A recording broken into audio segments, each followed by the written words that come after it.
White Sox fans? Alyssa Bergamini, your in-game host for your Chicago White Sox, and you are watching the best podcast on the south side of Chicago, South Burbs Hitmen.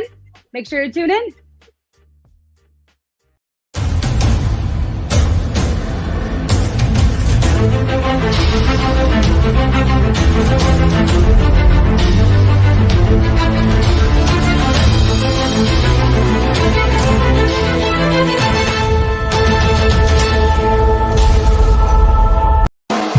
You're listening to the Ballroom Network. The following program is intended for all audiences. Welcome to the South Burbs Hitmen podcast with your hosts, Joe Mandel, Zim Zimmerman, Vinnie Parise, and Chris Gonzalez. We're bringing you the White Sox coverage you need from the perspective of true Southsiders. Grab your Comiskey dog with an ice cold beer and meet us in section 155. Everyone get on your feet for your South Burbs Hitmen. That ball hit deep. Way back. You can put it on the board. Yes. Jimenez in the air. Left field. He's your hero tonight. Thanks, Cubs. Over the head of Jenks. Uribe charges, throws. Out! And the White Sox have won the World Series. Alexei! Yes! Yes! Yes! Yes! Yes! History! A perfect game by Mark Burley, and what an unbelievable play by 21. First pitch starts now.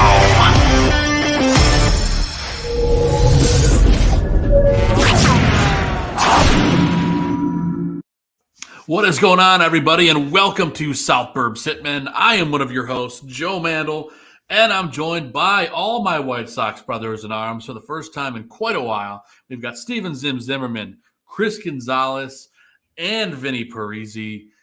And we have a very special guest who's going to be a co-host with us all night. We're really excited to have him. Ray the Barber is in the house. Ray at SK Powell on Twitter knows his White Sox, and he knows his fresh cuts.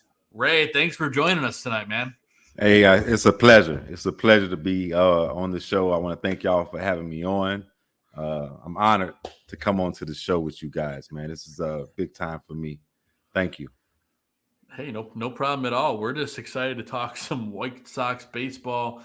Unfortunately, it's been a bit of a slow start here tonight. I think that's a bit of an understatement. Lance Lynn kind of getting slopped around. When we talked about Lynn's sanity this morning, this is not what we were hoping for.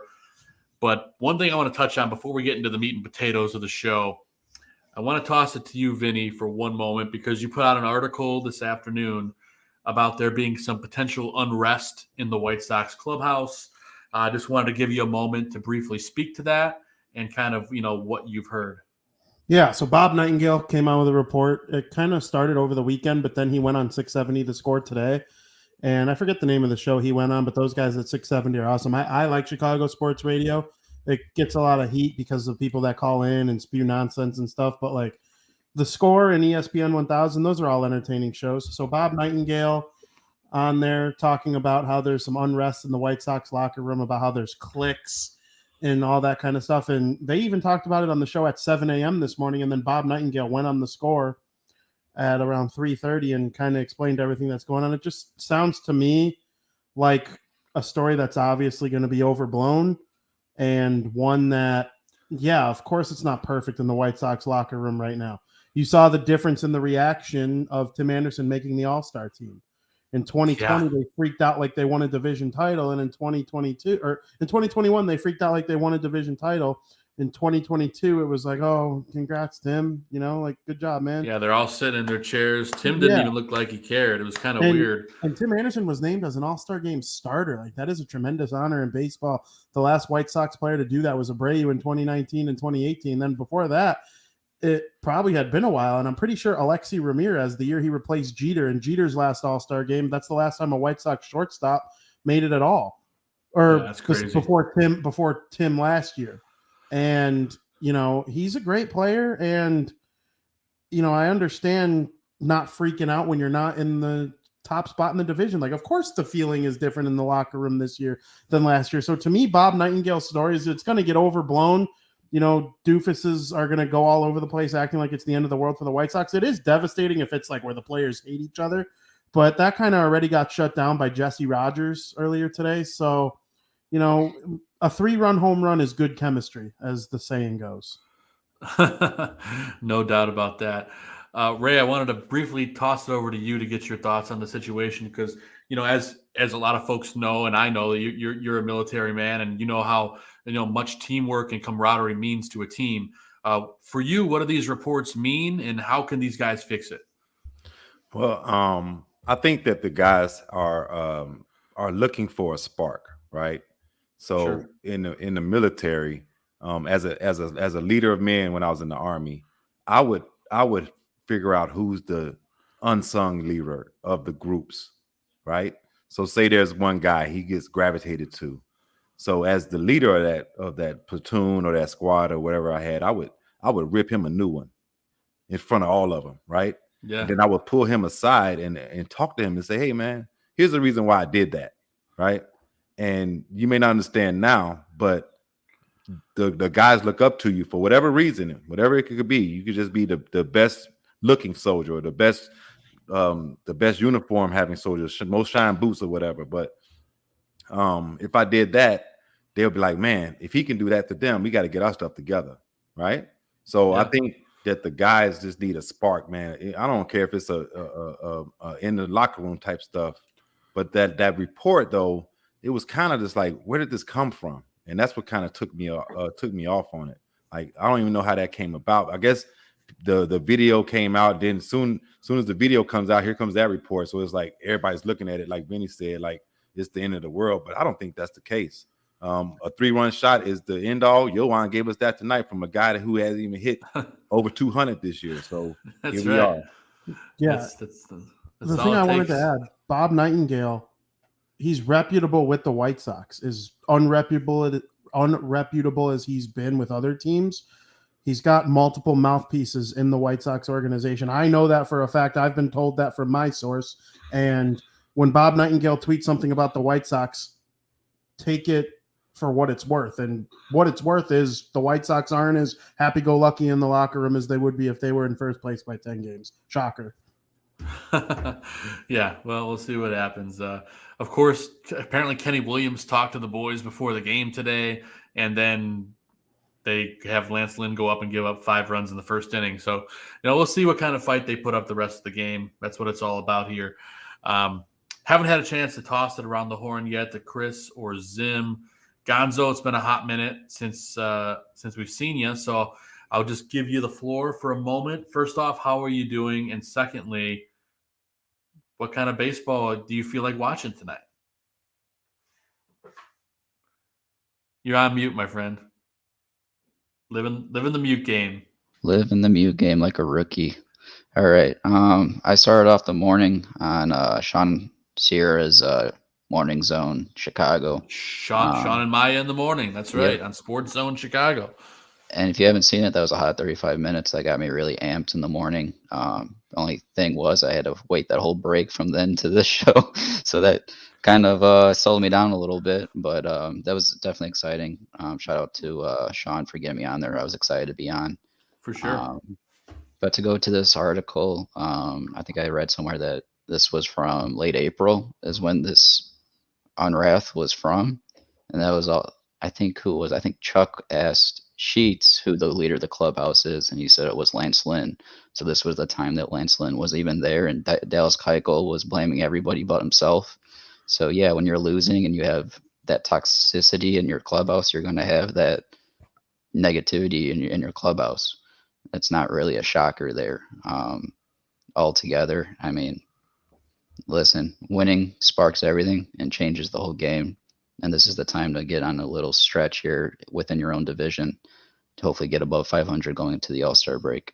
So it's time to, instead of speaking it, put action is in word, or action is in actions. So let's start winning. Let actions speak louder than anything else. So let's get it done, boys. Steven Zim Zimmerman, he's with us. He's back with us tonight. Zim, how you doing, buddy? You were officially getting married. Yes. We paid a lot of money for a venue, and they still want 3 times that amount. So, but yeah, we sent out some invitations today. Life is good. Or invitations, save the date. Excuse me. We're a little ways out still. Hey, but man, yeah, right. It's been a busy Congrats. 2 weeks for me. Thank you. Been a busy 2 weeks for me since the last time we all spoke. It's awesome to have Ray here to join the show tonight. Going to talk. We got a lot to talk about after the last 2 weeks. We got hot performances, we got ice cold performances, we got all-star game coming up.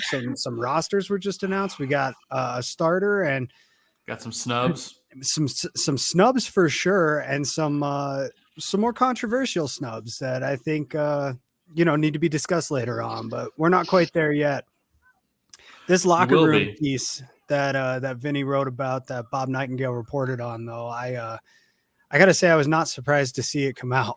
I really wish that I was, but unfortunately, like the way this team has been going this season, like that's what happens. And winning cures all ailments, but I mean, losing does just the opposite. It takes these rifts that are in this team and just makes them even deeper and spreads them further apart. And you can kind of see it on the team already, just in the way they talk about each other, the way they group up, and especially because some of these guys, they tend to group up based on, the fact there's a lot of Cuban guys on this team. And that's just a natural thing. Like you group towards what you're familiar with, right? And so it's not to say anything about anybody. It's just to say that like this is human nature taking over at this point, So hopefully, a few more of these 3-run homers happen. These guys come together a little more tightly. I don't know that firing anybody fixes anything, but the guy we would fire is the guy that we need to talk about in this next segment, and that is La Russa's locker.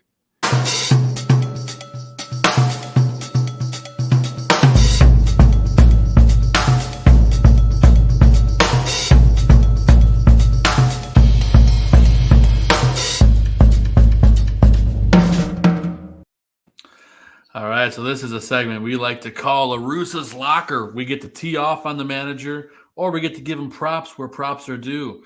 And we like to let our guests go first here, Ray. So we're curious to get your thoughts on the last week of Tony La Russa, the decision-making, the lineups, whatever you have to say. This is your floor to say it. Wow. I didn't know it was going to come straight to me. All right, so I could give it to someone else if you want a minute. No. I'm good to go because watching the game the way I watch them now has really made me a smarter baseball person. But at the end of the day, La Russa has been having an up and down kind of last 2 weeks. But I want to say that the last game, it was the last game. He made a move. A couple moves that people were like up in arms about. And it was the bringing in of it was before he brought in Reynaldo Lopez. He brought in I forget who that was. Was that Tanner Banks? Was it Banks? No, it wasn't Banks. It was who the heck was it? Oh, wait, Ruiz. Who? Was it Ruiz who had pitched that shutout inning? I'm trying to remember which game this is. Jimmy Lambert. No, the last game. It was the last game. It was Vinnie Lambert. Oh, it was Lambert. Yeah, thank you. It was Lambert. It was Lambert. Then he went with Raylo, Graveman, and then we brought in Hendricks to close it out. And I was pretty pissed off about bringing Lambert in initially, but then you look at it, he was right because of who was coming up to bat. So sometimes I think with La Russa, I just kind of like have to. He sold me a couple years ago, and last year when he first came on, about how he would do the lineups and how he rested people and everything like that. So I'm not too hard on TLR as much as a lot of people are, but that last game kind of got me to where I understand him a lot better because of how he just does it. But then the lineup thing, he kind of stacks the lineup a little different than what I would do. If I was a manager of a baseball team, I wouldn't stack so many, let's just say, contact hitters on top of each other. I would try to want to spread them out a little bit. But that's just me. Totally, man. Appreciate it, Ray. It's been the Wild West for Tony La Russa. And, one thing I just wanted to touch on is I'll give Tony props for Saturday and Sunday. I feel like he did a good job with the bullpen. His usage of Jose Ruiz over the last 2 weeks, I've been content with it. I mean, Ruiz has been dynamite. I didn't like. I'm trying to think, what was that on Saturday? Took out Cease and Vinnie. Correct. I'm trying to remember who the heck came in after Cease came out on Saturday. Was it Reynaldo Lopez? I believe it was Raylo. I mean, everything the way he's using Reynaldo Lopez this year, I just got to give Tony props. He has not had a great 2 weeks, but I'm giving him props where props are due. Saturday and Sunday, Tony was good. He did what he had to do to get it done. Lineups, I don't like the lack of use of Andrew Vaughn, but as we're going to talk about later in the show, Andrew Vaughn has been abysmal the last 2 weeks. So I don't have as much of a problem with it right now. Like him not playing tonight, I'm not super outraged, but I would like to see him at least get a pinch hit later on. Vinny, how you feel about TLR? I actually thought TLR had a good weekend. The team played like dog crap against Detroit in the first two games, and he helped them win the second 2 games against Detroit. I firmly believe that bringing in Jimmy Lambert was something that is him kind of out-managing the other team, right? Like that was a really smart move. I thought that was awesome. And after that, he took out Gavin Sheets, who already hit a home run. So you're like, okay, he's taking out the guy who has a hot bat and a hot stick in the game already for AJ Pollock, who, as we all know, drives in the game-winning run. Okay, that's another great night. That's a great game for Tony. That's a manager win right there. And then tonight, are you kidding me?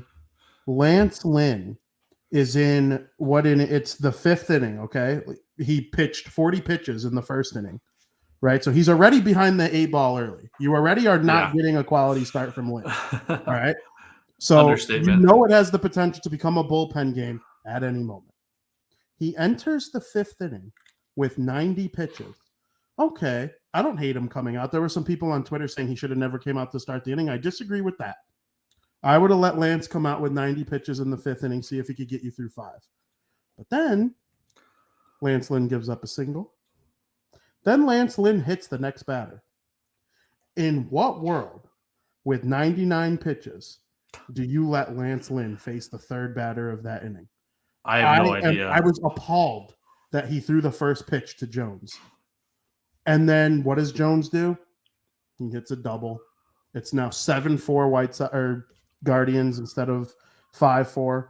I'm not saying Matt Foster would have came in and got them out of the inning. Those runs would have been charged to Lynn anyway. But in no way are you in the high 90s after giving up a single and hitting a batter, staying in. That was an egregious move.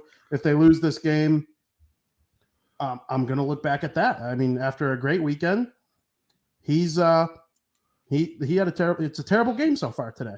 And yes, Lance Lynn giving up 5 set up Tony for, failure here. But for sure. But all year long, the manager has, for the most part, hasn't taken player issues and done what he can to make it better. 2 things can be true. The players suck. The roster is a disaster because of lack of moves in the offseason, and the manager makes it worse. So to me, all 3 of those things come together on most nights. Congrats to Tony for the great win on Sunday. It was much needed. If they would have lost 3 or 4 to Detroit, this would be an even worse mood right now than it is. And, I thought Michael Kopech bounced back nicely. It was a great day overall. But, as of right now, I'm medium on Tony. Just medium. Yeah. Well, hey, it's better than most weeks, so we'll take it. Yeah, it is better than most weeks because I'm not going to deny what the weekend was.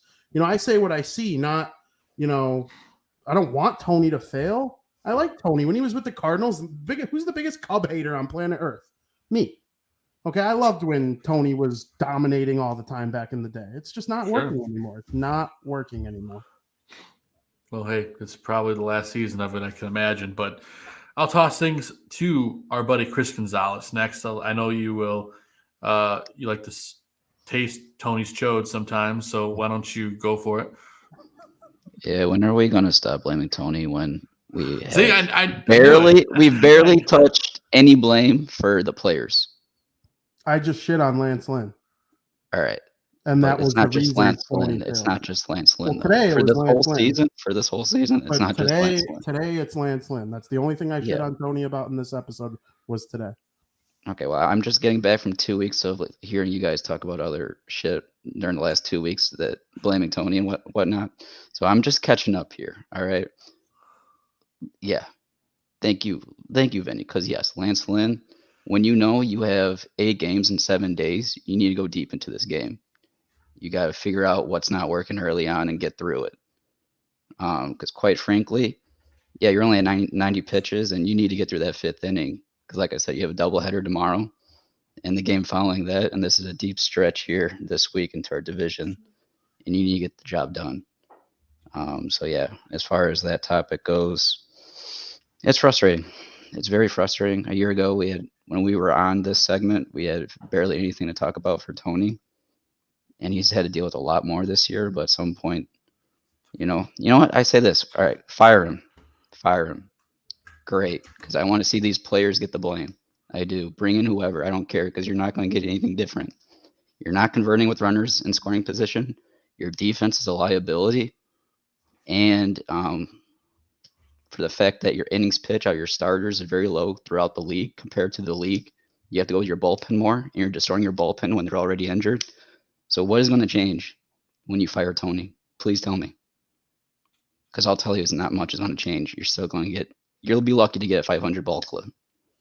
The fact that they're at 500 and even in the division is crazy. I rest my case. All right. Sorry. I my internet died, so I'm back. But I like the chat room's fired up. They said you're running hot, and Gonzo's feeling it today. He's got that fire from Sean Sierra, flowing through his veins. So I like it, Gonzo. I mean, you're passionate.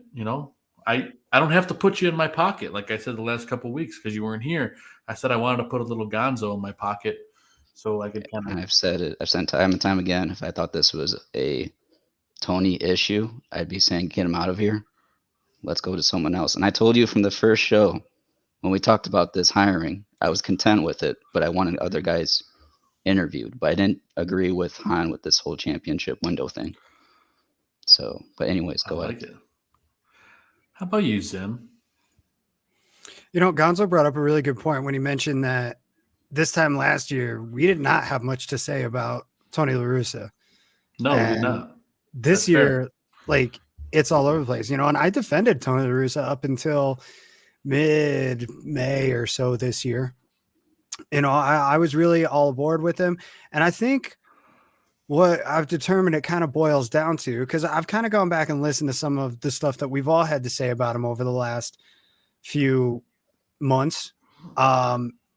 He's been so inconsistent this year. I think that's my issue is there's no predictability out of him as a manager right now. You don't know, you come off a weekend like he just had where he's pulling guys when they need to be pulled. He's putting guys in positions to succeed.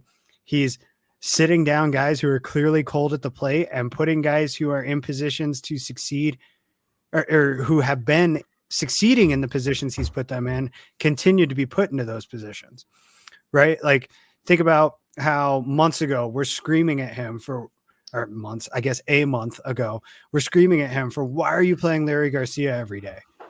And then he goes on a 2-week tear like he did, not this past week, but the 2 weeks prior to. Or sure.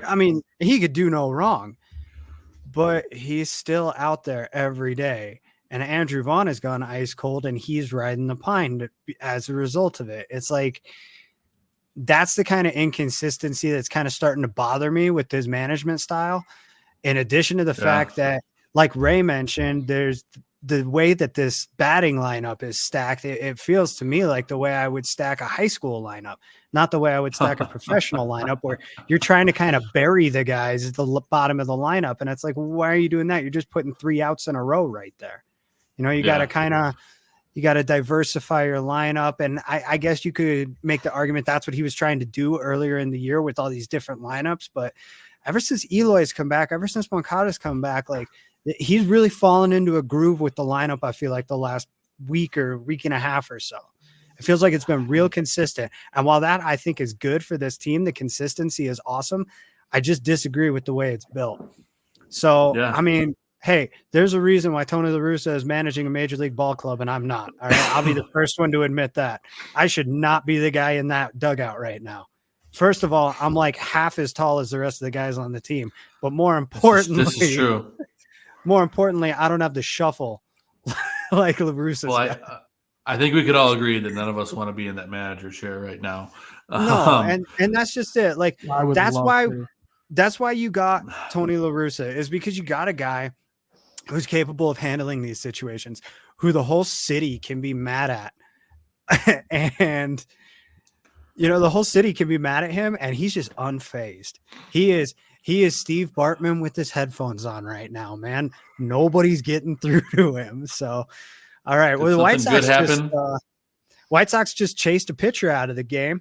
Runners on first and third, nobody out in the top of the seventh. But I think it's time to chase this La Russa's Locker segment out of this podcast right now.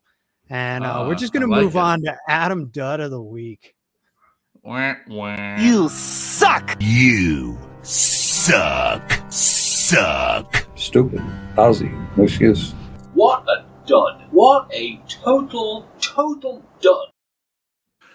Yes, the good old Adam Dudd segment. And Ray, if you're not familiar, this is the segment of the show where we pick the guys, your number one guy that shit the bed last week. So there's quite a few nominees for the week. You can kind of pick your poison, but I can go ahead and just let you pick a name. It doesn't have to be based on stats or anything. It could just be based on what you've seen with your own two eyes. Who is your Adam Dudd player of the week, Ray? Wow, Adam Dudd player of the week. That's with this team. It's like, wow, there's a lot to choose from. Throw him in a fucking hat and see what comes out. But if I had to pick, you said for the week, I don't know because he hasn't played that much. But Reese McGuire, like, where the hell has he been? So that's been my dud. Like, Reese McGuire, I mean, Zavala comes up and he goes on a fucking tear. He's been ripping the cover off the ball, and he's been catching everybody except for, I want to say, Kopech. So he's essentially made our signing of Reese McGuire null and void, and here we are. Once again, Zavala starting tonight, and Reese McGuire is my dud. And he had he threw out a guy yesterday, but it wasn't because of a good throw. It's because of a good tag. Exactly. So, that tag by Harrison, right? It was Harrison. I believe that was Jay Hay that made the tag yesterday. Yeah, I think it was Jay Hay made that tag. It was when we get to y'all got a segment for who you're happy about coming up. We do. That's after. Okay, that's great, after wonderful. One. Don't nobody take my guy. All right. All right. I love it. All right. Let's lead off with the guy or Zim here. Actually, Zim, who you going with your Adam Dudd of the week? Can I go with the entire umpiring crew from that Minnesota series? Those guys were terrible. Oh my God. That was pretty bad. I mean, I've watched some bad games this season, but I mean, those guys might as well have been wearing Twins uniforms. I mean, the stuff that just was not getting called on one side and was getting called on the other, that was a hometown crew for sure. And I mean, I hate to complain about umpiring. Like, I really, really try not to, especially now that Joe West is retired, but every once in a while you got a crew like that where you're just like, oh man, it feels like they're against you. And I know that's not the case. And I know sometimes these guys just have off nights. It felt like those off nights all turn the same direction. But no, if we're going to do a White Sox player, I got to give it to Joe Kelly. That's a dude that I really thought was going to be a key signing for this team and for the good reasons. And that's he's been a brutal key signing 2 weeks. For all the wrong reasons, man. 6 earned runs and 4 innings pitched. I mean, Look at the 6 walks. This guy got chased out of the MLB. I mean, I know I've used that term like 3 times in the last 5 minutes now, but I mean, he got chased out of the MLB like a dog with his tail between his legs. And I thought he was going to come back with a fire and he was going to be pissed off. We were going to get, that chirping Joe Kelly that you always saw the videos of when he was with, with LA? Yeah. But no, man, you see the reason he was just waiting for somebody to call him on March 15th. And yeah, I guess so. And this one kind of backfired for the Sox so far. He just finished off a halfway decent inning there, but we'll see how he continues to be used. I don't even necessarily think it was the way he was used. In all honesty, I think he came into positions that he was paid to come into, and he was paid to take care of. And I mean, the way you said it coming into this segment, shit the bed. Well, Tim Anderson just shit the bed by grounding into a double play, but Joe Kelly shit the bed just about every time he got on the mound this week. All right. Well, I think that's a pretty good choice there, Zim. Vinnie Parise, who's your dud this week? Yeah, I was going to take Joe Kelly. I'm happy Zim mentioned him. The only thing I fear about pooping on Joe Kelly too much is because Liam Hendriks was up for this segment pretty much every single week early in the season. And this happens with relievers sometimes, especially since if you think about the timelines critically, Joe Kelly missed the first month and a half of the season. So it's still the beginning of the year for him. Whereas Liam Hendriks is like locked in now. That stretch where he was brutal in April and May, he has a 0.00 ERA since June 2nd in 13 appearances. His whip is like 0.05. Like, he's been the best reliever in baseball since the beginning of June, as he's known for being over the last 2 to 3 years now. Back with the A's. He's not even on the All-Star team. Yeah, he's not on the All-Star team. It's probably because of that first half of the first injury. Half, first 25% struggle, where, if he pitched like he did the last 13 appearances all year long, he'd be like the number 1 reliever in the All-Star game. He still could be the reliever of the year by the end of the year. So I have hope for Joe Kelly with Liam in mind and how the White Sox handle pitching. It's the only part of their coaching staff that doesn't stink.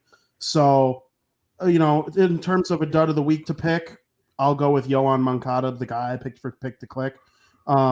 Big 3-run home run tonight. Hopefully that's a sign of him being back. These aren't the worst Yoan stats of all time. Obviously, you don't want him batting .214, but he's got those 6 RBIs. And I saw it in a tweet earlier today. Someone tweeted out his stats with runners in scoring position. It's like, holy shnikes. He's one of the most clutch players in the American League. And then his batting average when players aren't in scoring position sucks. And obviously you come up to bat more often with not runners in scoring position. So he just sucks most of the time. But, in his home run, runners on second and third, Tim stole second. So now there's runners on second and third. He hits it to Pluto. So, I don't know what's wrong with Moncada. He's one of the most toolsy players I've ever seen. And most of the time he just sucks. But then when he's awesome, it looks pretty. Like his home run tonight looked like he might have not gotten enough, but then did he? Dead center. Yeah. Just about. It's a really hard hit ball. It went really far. It's obviously hard to hit home runs dead center in any ballpark, but, need more from Yoan. I do think it comes eventually. But then again, how long are we going to keep saying that with this guy? True that. But good pick there. Vin, Gonzo, what do you got as Tanner Banks enters the game, by the way? Yeah, before I go on to this, I just got to say, once again, I'm disgusted. Runners on the corners with no outs. And we got to pop out. Can't get a run across the board. Yeah. Can't convert with the runners in scoring position. I don't know how many times I have to say that. And it just eats me alive. But hopefully Han makes a move here in the next 2 weeks. We'll talk about that, I'm sure, in the next couple of weeks here. But my dud of the week. I'm rolling with what Zim went with Joe Kelly. I know that he's coming off injury and he still has to get that arm into shape from missing, most of the action that all pitchers have this spring training with being ramped up. But when you get the call and you're getting paid the money, you need to come and show up. And even when you don't have your best, you got to realize early on what you do have and work with it. Especially in positions. I think the game that got me the most this past week was the 10th inning when he came in and just blew it versus the Twins. That's that exactly what he's here to do. Is that Yeah. kind of stuff? Yeah. Yeah, So, because I think in that game, Vinny, you might have to help me out here, but I think Graveman and Hendricks went right before him to go into the 10th there. Yep. Yeah. Mm-hmm. Oh, that was rough. That rough on the conscience. But yeah, I think what hurts most about this is, while I agree not to give the qualifying offer to Rodon, at least use that money effectively, and how that money was used this offseason was disgusting. This is a great segue, Zim or Gonzo. I got to use this because this is a tweet I saw on Twitter. I'll let you guys react to it. Yep. That's enough said. Yeah, I would have given Rodon whatever he wanted personally. And yeah, does he die in September? Yes. But would the White Sox have 5 extra wins if they had Rodon instead of probably whoever the H made starts in April and May before Cueto started getting there? And, everybody in the staff had missed at least a start or two besides Cease. So, I would have been cool with 6 starters, including Cueto. Dallas Keuchel, how many starts did he make? They could have DFA'd him. They could have DFA'd him a month prior if they had Rodon. So props to Sean W. Anderson for the tweet, because it's an eye opener, isn't it? It's brutal by win. It's not even just that. You could have left Keuchel in Arizona if you had Rodon on this team. I mean, we knew back then that Keuchel was going to be in for a rough start to the year. And, he's down in somewhere down south now. He's in Arizona. He's in Arizona now. Literally. He's still in Arizona. He's still in Arizona, exactly. That's where they should have left him in the first place. Yeah, somebody put up his he got numbers. shelled, didn't he? Yeah, somebody put up his numbers. Yes. He had like a 9.51 ERA. So what's funny, he came into that game, and for the first 2 batters, everybody's like, "Oh my God, is the old Dallas Keuchel back?" And then he just got wrecked. Yeah, but even with Anderson's tweet, I still don't care about that tweet, just because Lynn's a valid guy that I want on this roster. In our rotation 3 to 5 where he's just eating innings. But yeah, you take Keuchel's contract, I think Vinny, you have to help me out here on the numbers, but Vince Velasquez, Josh Harrison, Joe Kelly, that all totals up to the money that we could have given. Harrison's no money. That was a low contract, but yeah, but the 3 of them all combined total up there. And what about Pollock? Pollock on there too? No, well, he was a trade. Oh, okay. Pollock, he traded Kimbrel's deal. He saved the Kimbrel trade. He's having a better year than Madrigal. But like I said, I wouldn't have given Rodon the quality offer, but my offseason was to bring Robbie Ray here with that deal, because I thought that was a good deal that he got, and then trade for Sean Manaea. So I would have, my rotation, I've been a lot happier with that than what happened this offseason. I'm not going to shit on Rodon, but I just believe that he didn't prove it in his tenure here with his arm, and it's hard to prove that. It's still an unknown, because at this point last year he still had the strong arm, and it, like I said, it died mid-August. It's a very valid point, because we're not even halfway through the season. Sorry to cut you off there, but yeah. And I know Jason Landowski's hey, why don't you give him the offer? He'll have that arm strength for this year. But no. If you know anything about arm strength, it takes time to build that, years to build that. It's not just a one, just because he ran dead last year, his shoulder's going to be used to that for this season. It's still an unknown. Yeah. Now, saying that, I praise Rodon for doing his thing, because he deserves it. He absolutely deserves it with what he put into this game. He just, that's unfortunate that he couldn't prove that up until this point. But I hope he continues to shove it, because, he's at that point of his career where he needs to get, whatever money he can get, and to prove himself ultimately altogether, just prove it to himself that he was drafted for that reason. And I'm happy for him, because not only am I happy for him for proving it now to this point, or going from last year, but that's strong first half to this season, carrying that over. But then he sees his teammate in Dylan Cease, and he shouts him out for getting that snub, and that's what I love to see. The team camaraderie of the pitching staff right there, the former teammates. Definitely, man. Definitely gotta love that brotherly love, even on different teams. But real quick, I'll make it quick. I'll get out of here, and then we'll move on. But wrong segment. My Adam Dud of the week, if I could find it here. I just had it on the screen. I've gone back and forth between two guys, but I settled on Andrew Vaughn. I mean, he had a pretty brutal week. I'm sorry, this is over the last 2 weeks because we didn't do a show last week. But in 2 weeks, Andrew Vaughn has mustered together 8 hits and 45 at-bats. The 9 Ks is a little worrisome for me because Vaughn's, he's been swinging big, and Tony's kind of putting him on the bench, which is rightfully the right move right now because he's ice cold. Another guy, veteran A.J. Pollock, a rough couple weeks as well. 7 for 32, 219, only 2 ribbies, 2 runs, and a monstrous 12 strikeouts. Not a good couple weeks from A.J. Pollock. So these guys got to get it together. But on the flip side of things, what about the guys that did well? Well, that's what we're going to talk about in this week's Put It on the Board segment. Ball hit deep. Way back. He looks up. You can put it on the board. Yes!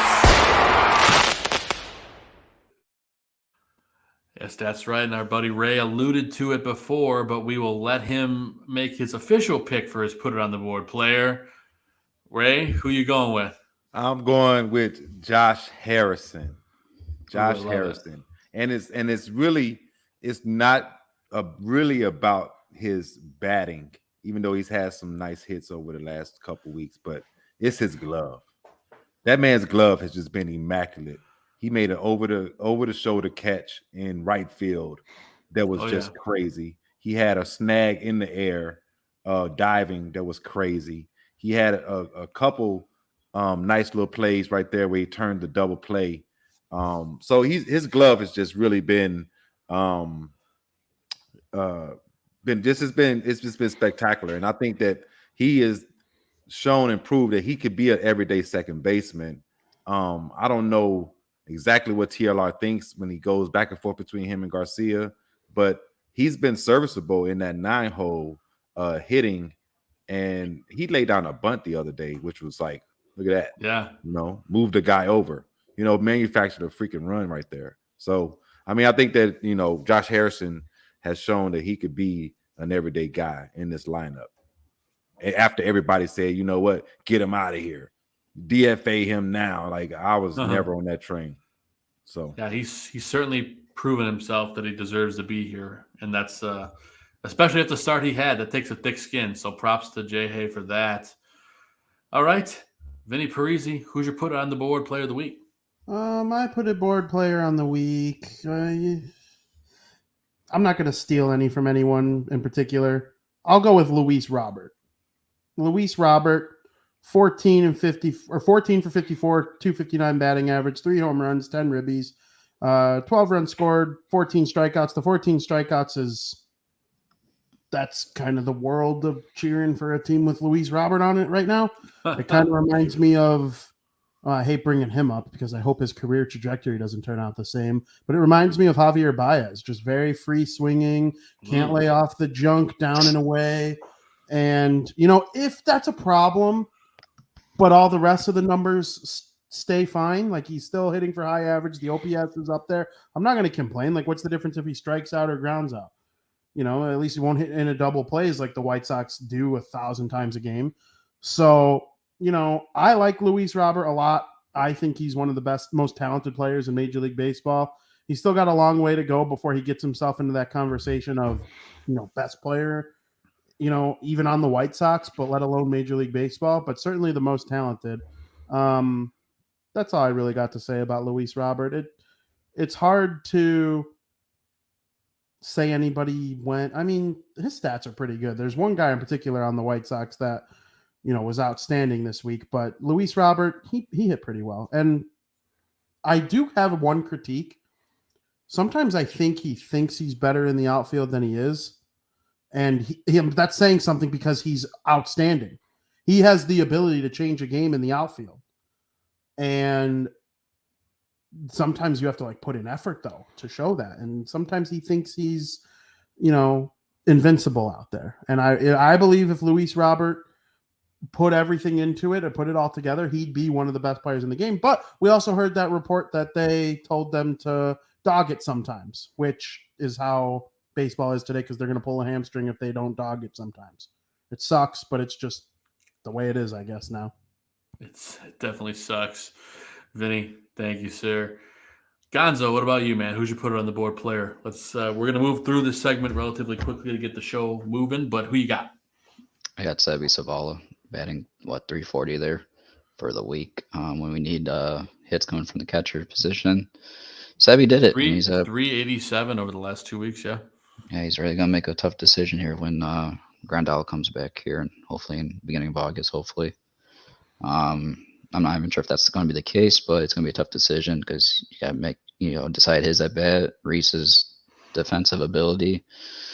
Who you're going to get out of there. And especially with tonight, defensively for Sebi, taking his eye off the ball on a cutoff throw and letting it get by him and scoring a run when he needed that out to keep the game close. It's going to be a tough decision on who they're going to roll with here. I like it, man. It is a tough one, no doubt. Sebi, big-time stuff. Zim, who you got? I just want to throw my 2 cents in. I don't think it's going to be a tough decision. I think with the extra roster spot, you just carry 3 catchers at the end of the season. It's not unusual at this point. Keep guys' knees fresh, especially with good old Yaz back there who. And he'll be DHing potentially. He's getting older. He's getting older. Got to keep it in mind. At any rate, my put it on the board play of the week, Dylan Cease, a guy I was really, really close to picking as my pick to click a couple weeks ago, and I decided not to because he only had 2 starts instead of 3 starts over a 2-week stretch, and I think I would have had a better case to win pick to click had I picked him with his 2 earned runs and 12 strikeouts across 2 starts. It's not quite as good as that 24 strikeout stretch that he had in 2 games at the beginning or at the end of June. But I mean, it's still a hell of a stretch. Dylan Cease continues to shove for this team and probably the biggest all-star snub in the league, I would say. A lot of people want to talk about France, the first baseman, but whatever. I never cared for the French anyway. Dylan Cease. Make some good bread. Sorry, terrible joke. I had to bite my tongue for making an even worse joke. So that's probably a good idea. I like the pick, Zim. I'll keep mine quick. I'm gonna go. Jose Abreu was just a monster this week. I think it's an easy pick. I gotta say, hitting 415 over the last 2 weeks is just bonkers. But how do you hit 415 with only 8 RBI? Oh, that's right. The White Sox, no one else is hitting. You're getting on base. So, damn, what a wasted potential by the rest of the team. Pito, you're just so good, man. You deserve better than this. Hopefully they can get you better. Honorable mention to Jose Ruiz, who's been fantastic over the last 2 weeks. I mean, I don't think I've ever said this out loud, but 7 strikeouts, 1 walk, 0 earned runs. Jose, nice week. Good week for both Jose's, actually, now that I think about it. But we're going to keep on chugging along. We're going to preview the week that's coming up with these White Sox in a segment that I'm stalling to find the video for that we like to call White Sox Weekly.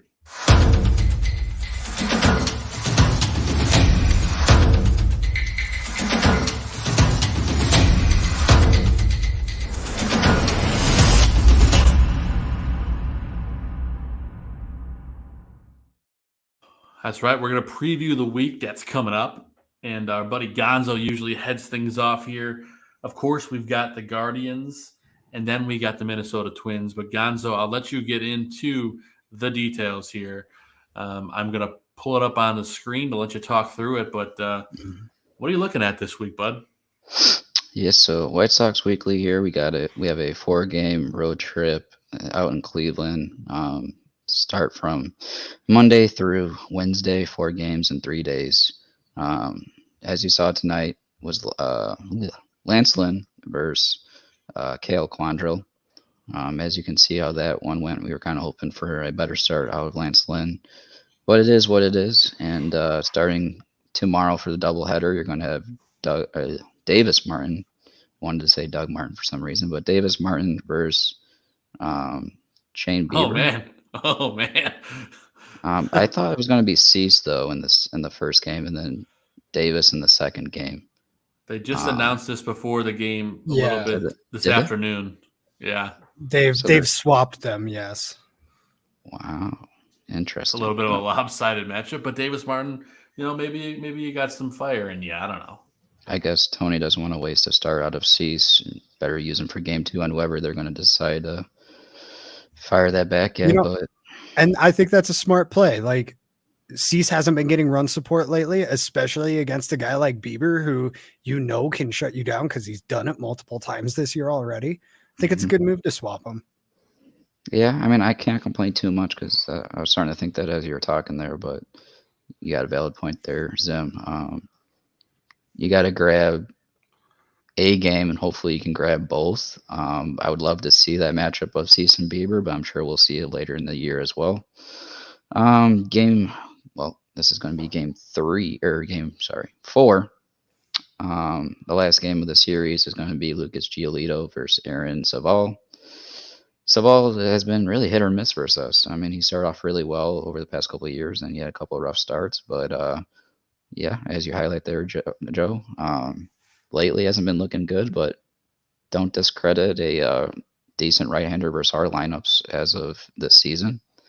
Hopefully, Lucas Giolito continues to bounce back and have a good matchup versus the Guardians on the road here. I would love to see these guys pull 3 of 4, but I'm feeling it's going to be much of a split here in Cleveland, and it really hurts to say that because I believe Cleveland has 6 games behind us, or they have 6 games less played, so they have games to make up. So you really want to start winning some games against them to better your odds later in the season down this division stretch here. But yeah, let's see what they can do the remaining 3 games, as it looks like tonight's going to be a close one here at the finish line here. Down 4 going into the 9th likely. Your second series of the road trip is going to be versus the Twinkies out in Target Field. And you have another 4-game stretch here Thursday through Sunday. Game 1 on Thursday is going to be Cueto going up against possibly Sonny Gray, if I would have to guess there at the matchups lined up. Cueto's been on fire, a lot of quality starts lately out of the guy that's 5th in our rotation. Couldn't ask for anything better, and for half the price of, let's say, Rodon, he's just money right now. And that's the guy that we need down the stretch, eating up innings, quality starts. Beautiful, absolutely beautiful from Cueto. Hopefully he continues in, because I know that last start, we didn't give him any run support at home versus the Twinkies, so hopefully. Yeah.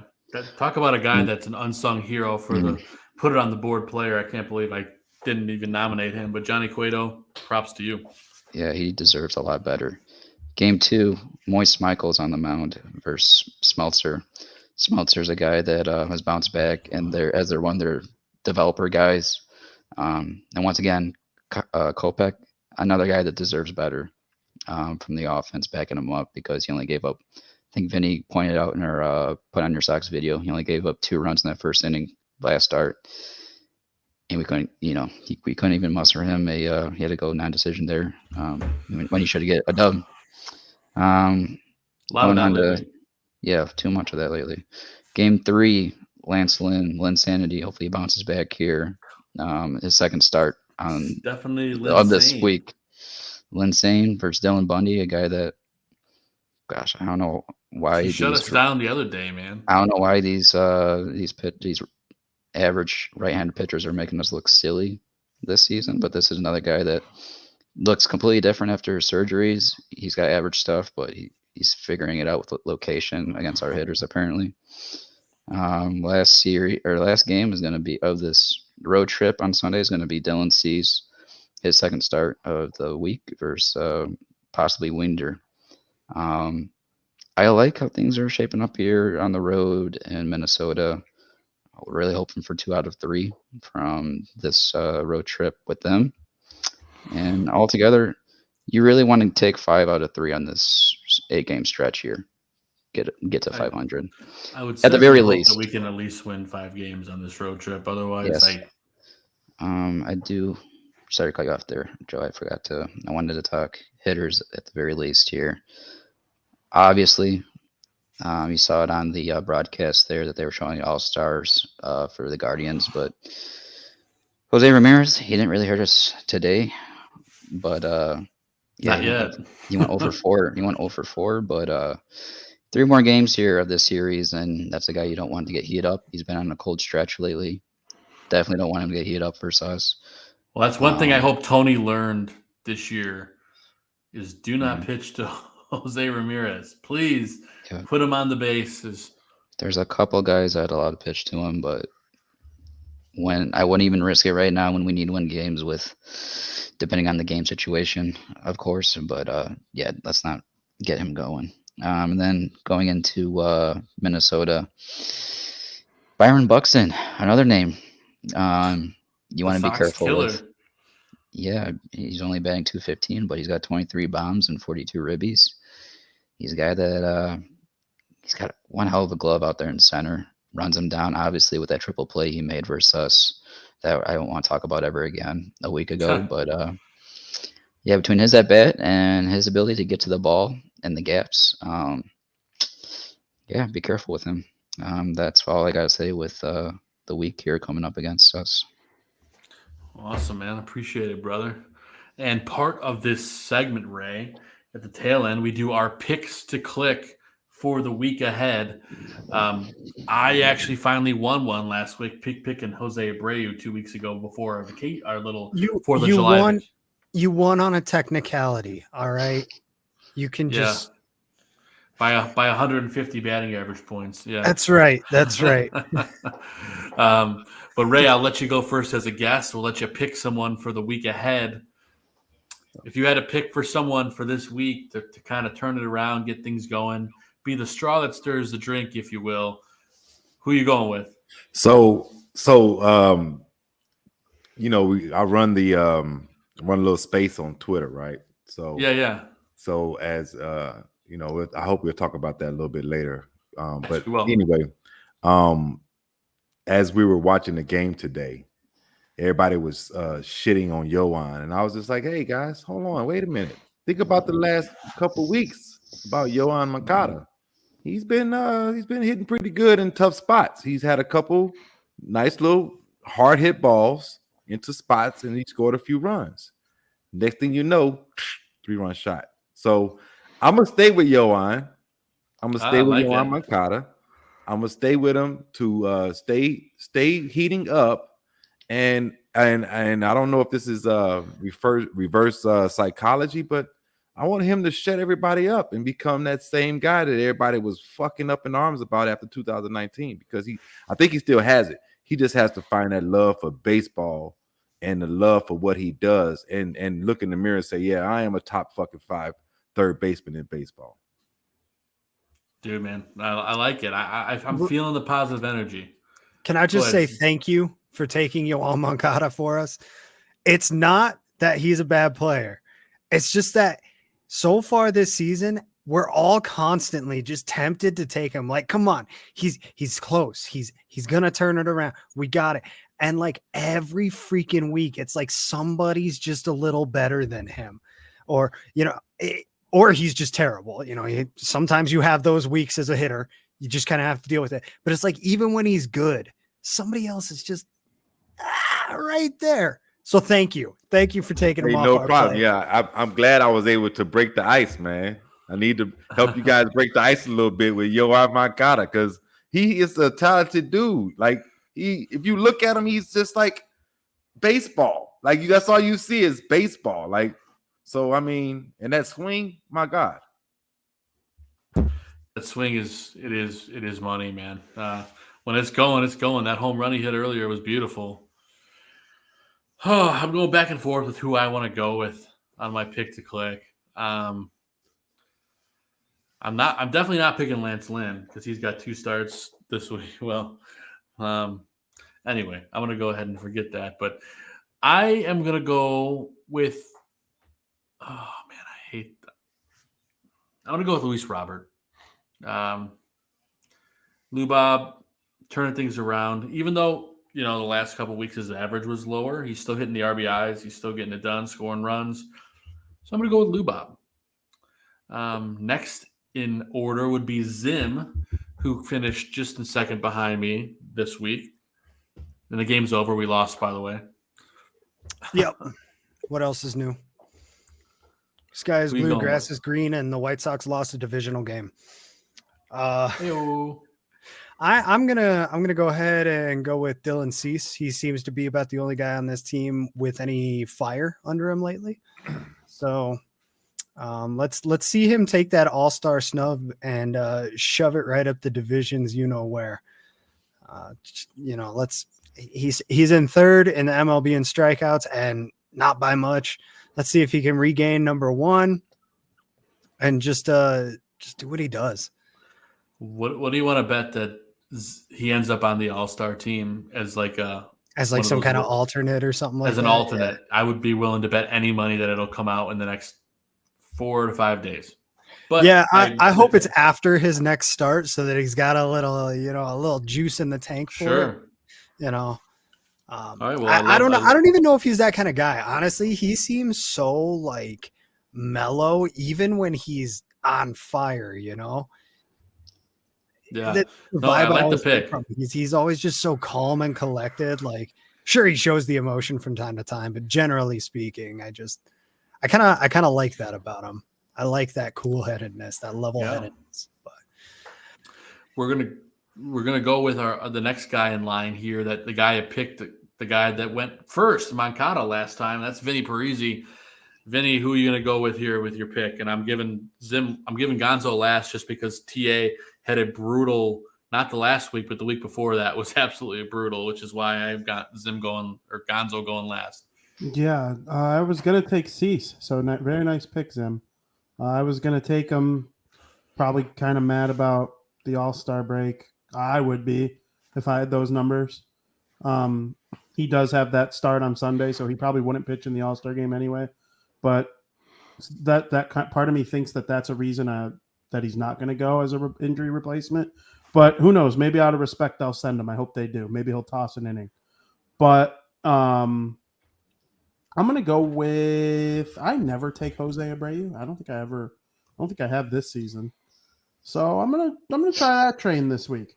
I'm going to take Jose Abreu. He has been really good lately. Yes, he has. That one game, though, that I can't remember exactly if it was the game against – I think it had to be playing Detroit. And he came up to bat with a chance to get the game tied late, and he put up one of the most non-competitive at-bats I've ever seen him put up. It was almost looked like he struck out on purpose just so the game. We were there. Yes, that is the one. We were there. Yeah, we were at the game on Thursday night. Yeah, it was Thursday night against Detroit, and that's why I was struggling to picture watching it on TV. Because AJ Hinch pitched to him, yeah. Yeah, AJ Hinch is a clown too lately. But got balls, I'm taking Jose Abreu. That's my guy. Hopefully Pito puts together another strong week. I love it. Just to do the breakdown, recap here, Ray went with Moncada. I'm going with Lou Bob. Zim going with Dylan Cease. Vinny with Pito. And we didn't get Gonzo's pick yet, but I'm going to go ahead and assume he's taking Tim Anderson, but I'm probably wrong. No, you're wrong. Who are you taking? I'm going to go with Tony La Russa. No, I'm just kidding. Good luck. I would. You would automatically lose. Hey, I would definitely argue my points, and I would have definitely had a good win on Sunday if this was this week. But let's see. I was really hoping that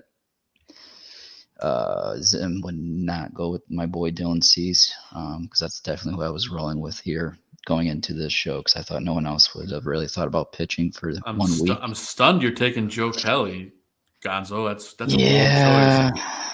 I can't even do that. Going last is going to be rough here, but I have a feeling my boy Eloy's going to have himself a week, and I'm going to pick Eloy Jimenez. I know tonight he had 3 at-bats and 2 strikeouts and a That was walk. a rough start tonight. But overall this week, he's had some pretty solid contact and had, I think, 1 or 2? No, 1 home run, right? Last week coming off. One home run. That was his first game back. Yes. Yep. Yeah, and he took that off speed. I think it was a curveball. He flew out to left field there. But I got a feeling he's going to go on a roll here. I love it, boys. And now we get to go to our debate section of the show. It's a hot topic conversation in a segment we like to call the Guaranteed Take.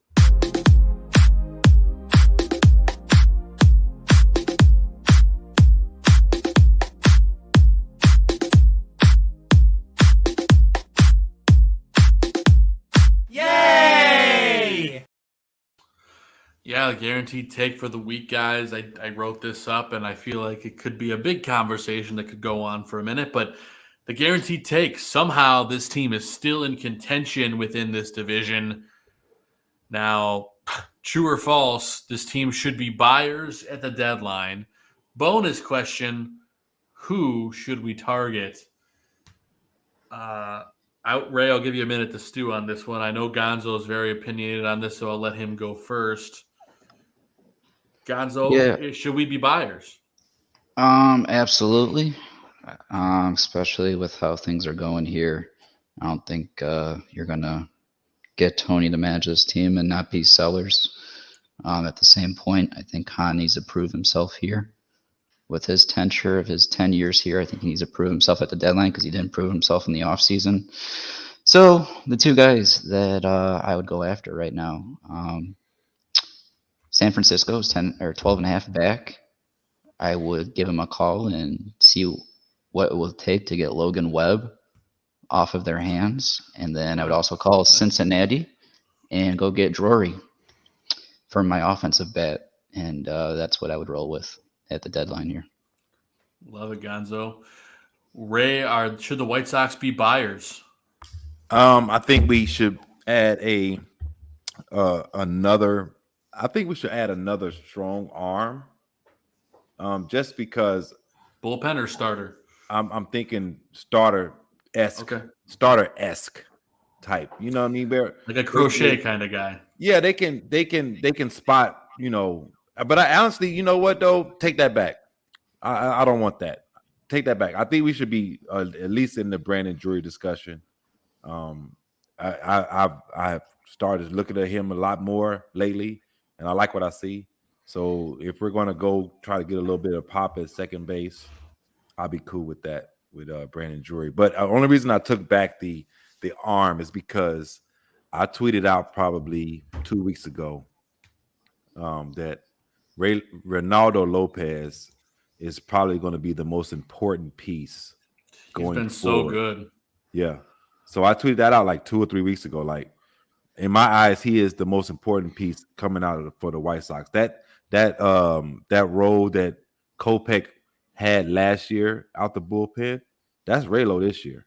So yeah, I think Raylo, you're right. Yeah, I think Raylo can do the job if they allow him to. And every time he's come out, he's touched 100. Just put that out there. He's looked great and he's getting healthy. Well, he is healthy. Clearly, he's pitching well. So I love that outlook there, Ray. Vinnie Parise, should this White Sox team be buyers, and who should we acquire if we need to be?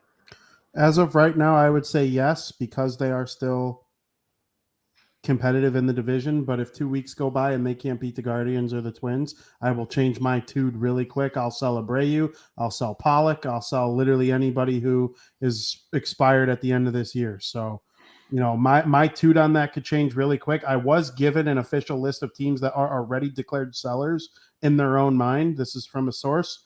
The Reds, Cubs, Orioles, Royals, A's, Nationals, Pirates, Diamondbacks, and Rockies are all sellers within their organizational philosophies at this point. I can see that. The word I was given, Quintana, is available for the Pittsburgh Pirates. I know that's an intriguing name in White Sox land, but you look at his stats, he's had an outstanding season. I worry about that becoming Kimbrel 2.0. Really good on a low pressure situation. Games at Wrigley Field, it's nice out. Quintana's feeling good. All of a sudden he's on a contender. Boom, stinks. Bednar is a maybe.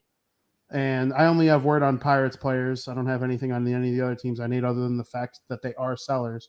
But then Bednar is available. They are not going to part ways with Reynolds at any point.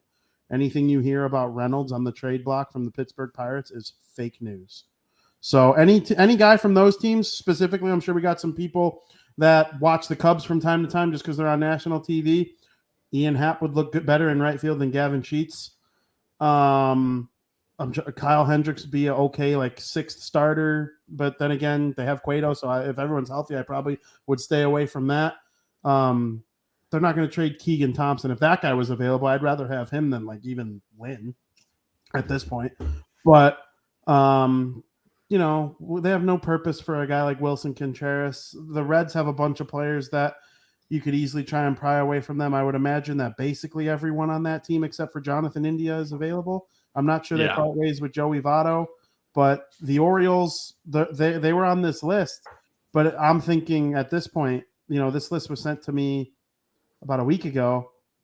Why would the Orioles not back off of that and try to just like have a strong season, stand pat? They could be buyers now. They could get some good feelings. Kind of be last year's Seattle.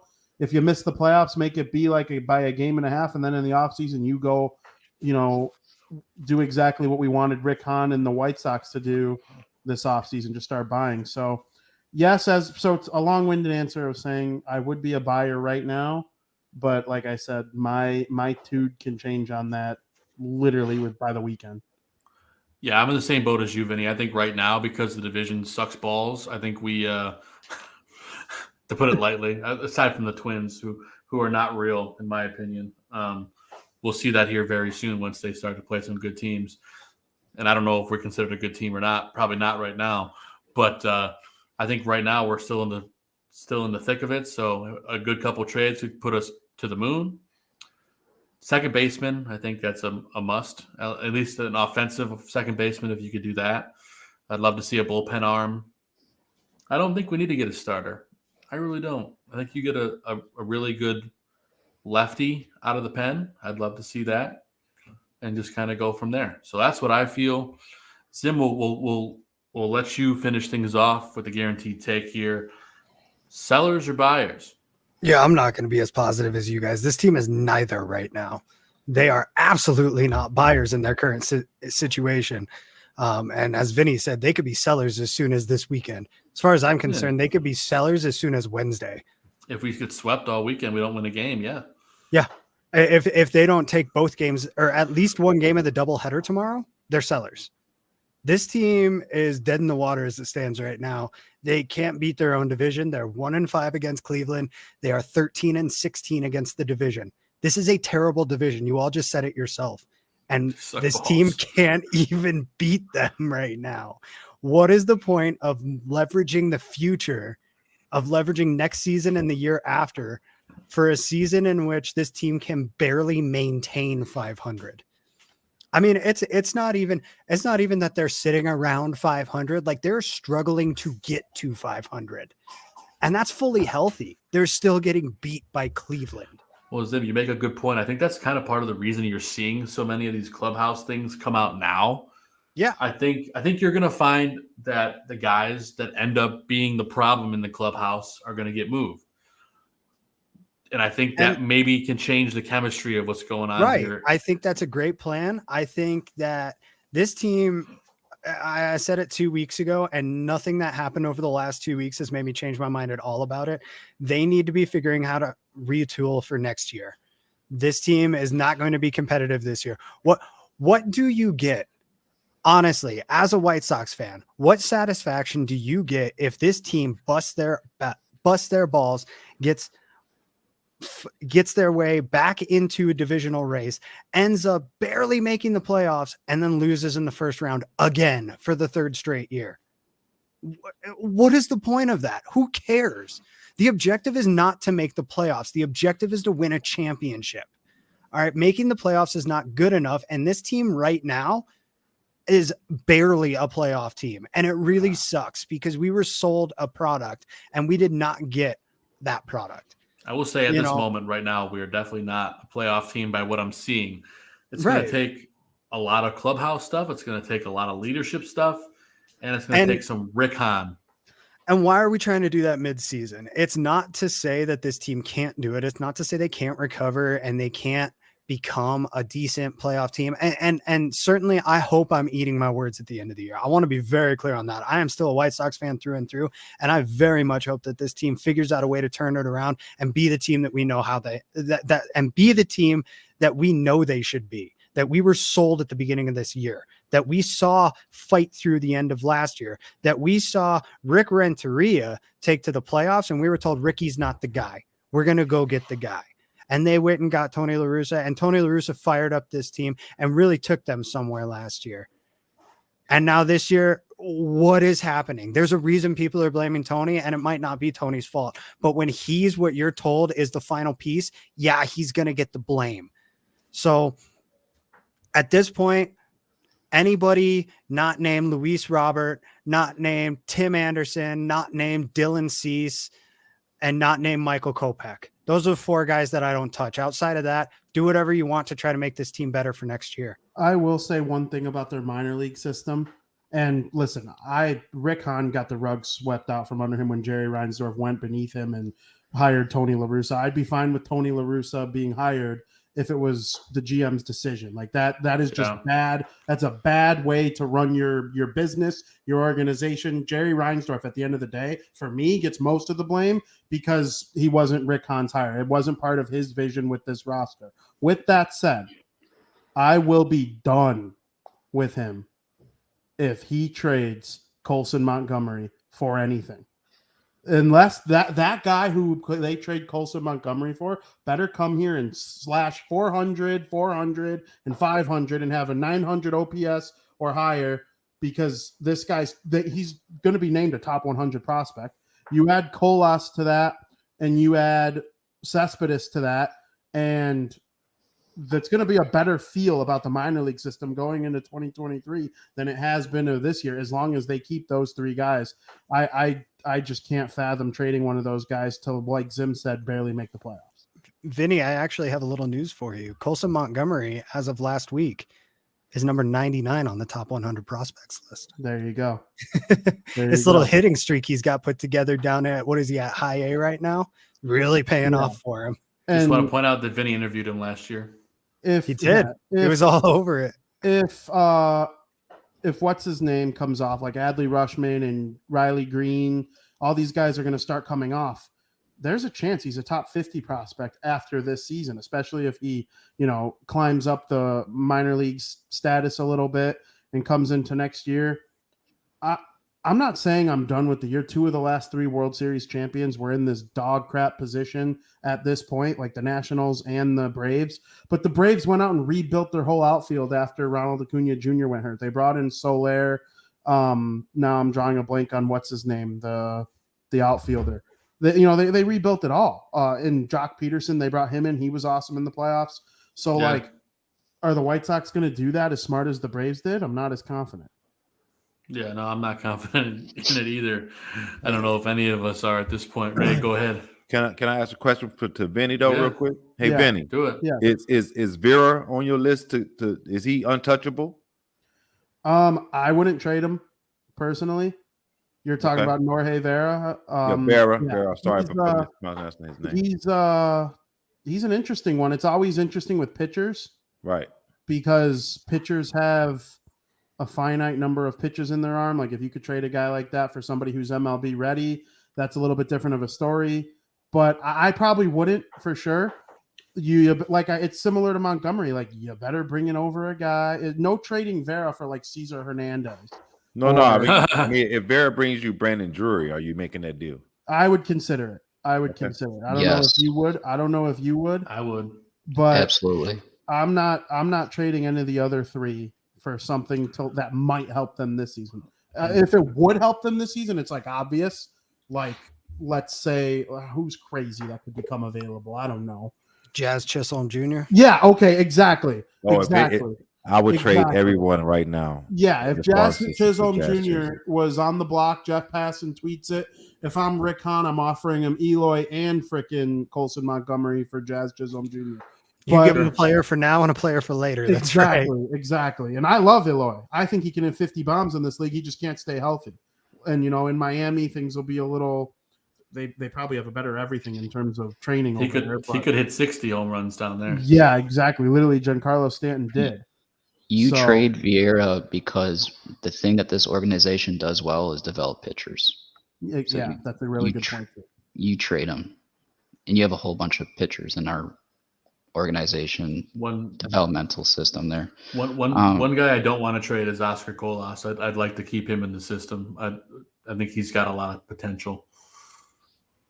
I mean, even Oscar, I would trade. I mean, Ray, you're on mute. Yeah, I'm sorry. I was told by someone that we have one of the worst, if not the worst, farm systems. How y'all feel about that? They do. We've talked about it a lot this season. They've been rated very low, but I mean, you always take it with a grain of salt because you're basing all these guys off of potential, right? I mean, if the White Sox knew what they had in Fernando Tatis Jr., the James Shields trade never would have happened. I mean, that's something that White Sox fans will talk about until their dying breath because it was such a one-sided move that seems like such a no-brainer. How do you do that? Well, because if they knew what they had, Fernando Tatis Jr. would have been the number one prospect in all of baseball at 17 years old, and there would have been no question about that trade. So, yeah, like I think it takes I don't mean to cut you off if I did, but I think that it takes into account that the farm system was built 2 years ago, 3 years ago, right? And the guys that we're talking about, we don't want to get rid of them. Well, those guys are in the majors right now playing for the Chicago White Sox. So it's like there's a turnover and it takes time to rebuild the farm. But at the end of the day, I'm not one of those guys that's like, hey, let me take one of my better guys and trade them away for prospects. You know what I mean? I'm just not that guy. Take somebody that has been known to be a contributor on the White Sox and say, I'm gonna trade him away for some possibilities. I'm not that guy. So, I mean, if we got to make a trade and take away our one of a good player for a possibility, yeah, I'm good on possibles. And that's it. When I say make the move for the future, I'm not necessarily talking about stocking up for prospects. I'm not necessarily talking about trading for a bunch of AAA, AA guys. I'm talking about find a guy like Jazz Chisholm Jr., find a guy like that who's available that might make a hole in your roster to go get him. But you can afford to make that hole right now because you know you're not a World Series team. Then you go fill the hole in the offseason, right? You go develop a player or something like that. It's more so about not being worried about the fact that you just made the hole in your roster to go get a player than I'm trying to think. Okay, think about last year when the Yankees went out and signed all those dudes at the trade deadline. Sure, a good chunk of that was playing for right then and there. But like the Anthony Rizzo move, they knew that they were going to have to fight to keep him. But they wouldn't have made the trade if they weren't willing to do it. And now look at how that's resulted for them. I mean, he's the captain of the Bronx again, just like he was the captain in Chicago. And it's that kind of move where like it's aggressive and yeah, you made a hole in your roster, but your team gets better overnight and in the long term. And it feels like what a lot of White Sox fans want to do is just get better for this year. That's why I say make the moves, make a hole. Who cares? Let's look at winning the championship and what it takes to get there and not just getting through the rest of the season with a fan approval rating. Yeah, where I'm at, I was going to say where I'm at is just full buyout mode because even a sellout, you're not guaranteed anything. So put your best foot forward. And I don't care where we're at right now. What matters is how you're playing come September. And if you're lucky to get to the postseason, those teams that are hot get carried over. I think it's Rick Hahn's time. We looked amazing on paper last year, and we got beat by a team that was just hot and better than us in Houston. It's Rick Hahn's time to see if he's, piloting the Titanic or if he's piloting an airliner. So, I think it's it's his time to shine. Rick Hahn, you got to do your thing, man. If you can't get it done, you can't get you. For me, you're on a countdown. If you can't get things figured out, it's all going to self-destruct. And just to add to that, besides his GM moves, Vinny said with the whole coaching situation, he did choose Ricky Renteria to lead this from the beginning and failed on that. So, and ultimately that decision surmounts the struggles. Like I can go back to Ricky having that 6-game lead at the end of September, the last week of the season, he blows it versus Cleveland and the Cubs. And then going into where could Dylan Cease be if he actually got that start in Game 3 for in Oakland, his first playoff experience being that year, not last year. I mean, it's just trajectory things that just leads to this championship window just kind of getting limited here and just brutal. Just slowing it down, then speeding it up. It's ineptitude on behalf of ownership. The same thing that we've seen all over the city of Chicago. It's the same thing that tore apart the Bulls dynasty. It's the same reason that the double doink was the end of what should have been a very good run for the Bears. It's the same reason that the Cubs only won one World Series when that team should have been a borderline dynasty for the next 5 to 10 years. And now they're all on different teams. It's the same reason that the Blackhawks, after winning 3 Stanley Cups, decide to give massive contracts that take up most of their salary cap and can no longer compete because of it. You know, ineptitude on behalf of ownership is what's caused the downfall of all major sports teams in Chicago. And here's Jerry Reinsdorf doing all over again what we've seen time and time again. And it's just so frustrating to see these people that are so out of touch with what a sports fan wants. You know, I get that Reinsdorf sees himself as a fan, but go sit in section 155. Go sit with the 108ers for a game. Tell me how you feel about it, man. Because those guys they don't care who you are. They're going to tell you exactly how they feel about the product on the field. And you're going to get a good feel for the pulse of this team. And it's just ignorance on the highest level that I don't understand how they're so out of touch with the fan base. And I believe because Chicago is such a loud fan base that's not willing or that is willing rather to tell you exactly what they think. Short of Philadelphia fans, I don't know a more outspoken fan base than Chicago. Go ahead, Vinny. Sorry. There's a major difference for me between Tony La Russa and Rick Hahn, or not Rick Hahn. Ricky Renteria. Rick Renteria went 73-89 with the Chicago Cubs in 2014. They canned him and they went to the NLCS and World Series, and then NLCS again with Joe Madden. They had Ricky Renteria hired to be a developmental coach. It worked. They hired the guy, the X's and O's guy, when it was time to win the World Series. The White Sox, in a lot of ways, modeled their entire rebuild after the rebuild that Theo Epstein and Jed Hoyer did in Boston and Chicago. And guess what? They used the same developmental coach for the early stages of the rebuild. 2017, Rick Renteria, 67-95, 2018, 62-100. Those were the first 2 years of the rebuild. Then in 2019, he had a very similar win percentage to his last year with the Cubs, 72-89. We all remember that 2019 White Sox team. They were pretty good when Giolito made starts and when Reynaldo Lopez was bad that year. But there were a couple starters that had good years that year. Dylan Cease came up, had an okay start to his career. But then in 2020, they went 35-25. Some bad decisions were made in the playoffs. It's like, okay, the roster is good enough now. Let's go get that World Series type manager. And they hired Tony La Russa. Wait, isn't it roughly the same thing that the Bears did after 2018? We have this one problem. Let's go fix this one problem and not touch the rest of our roster. You know, the White Sox did the same thing. We got this one problem. We're going to go get this one manager that's going to fix everything and still not fill the hole in left field and still not have a second baseman. Oh, by the way, our first baseman is ancient, but we're still going to lean on him every single day to be the guy.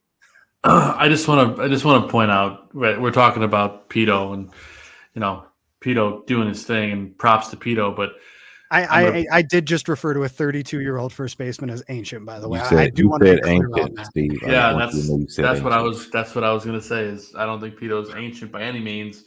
I also want to point out, to briefly change the subject. We talked about how the Baltimore Orioles Vinny said they were on a list of sellers. Obviously that might change, but They have a better winning percentage than the Chicago White Sox. I just want to put that out there. They have a better run differential as well. They're a better team. They're a better now. team. They showed it last week. They're getting outstanding production from their new catcher. The pitching has been awesome, and they're about to come play 3 against the Chicago Cubs, or is it 2? I'm going tomorrow. I'm going to check out the O's in person. So yeah, yeah, and I've actually seen the O's twice against the White Sox. Now I'm going to see them against the Cubs. I'm the Orioles guy, I guess, this season. You make sure you spray yourself with Lysol before you come back to the rate, buddy. You don't think I'm taking 10 showers, pal? All I got to say is when it comes to Jerry Reinsdorf, he did the right thing by changing management for the Bulls, bringing an AK in and Eversley, and that's looking pretty solid right now. He needs to do the same thing on the other side. Yeah. He needs to do the other side of things on this side of town. What's the biggest difference? The money. Right? The money is the biggest difference. There you go. The NBA pulls significantly more money. But even still, Zach LaVine $250 million. Yeah, they've never given out $100 million contract. But they got a proven.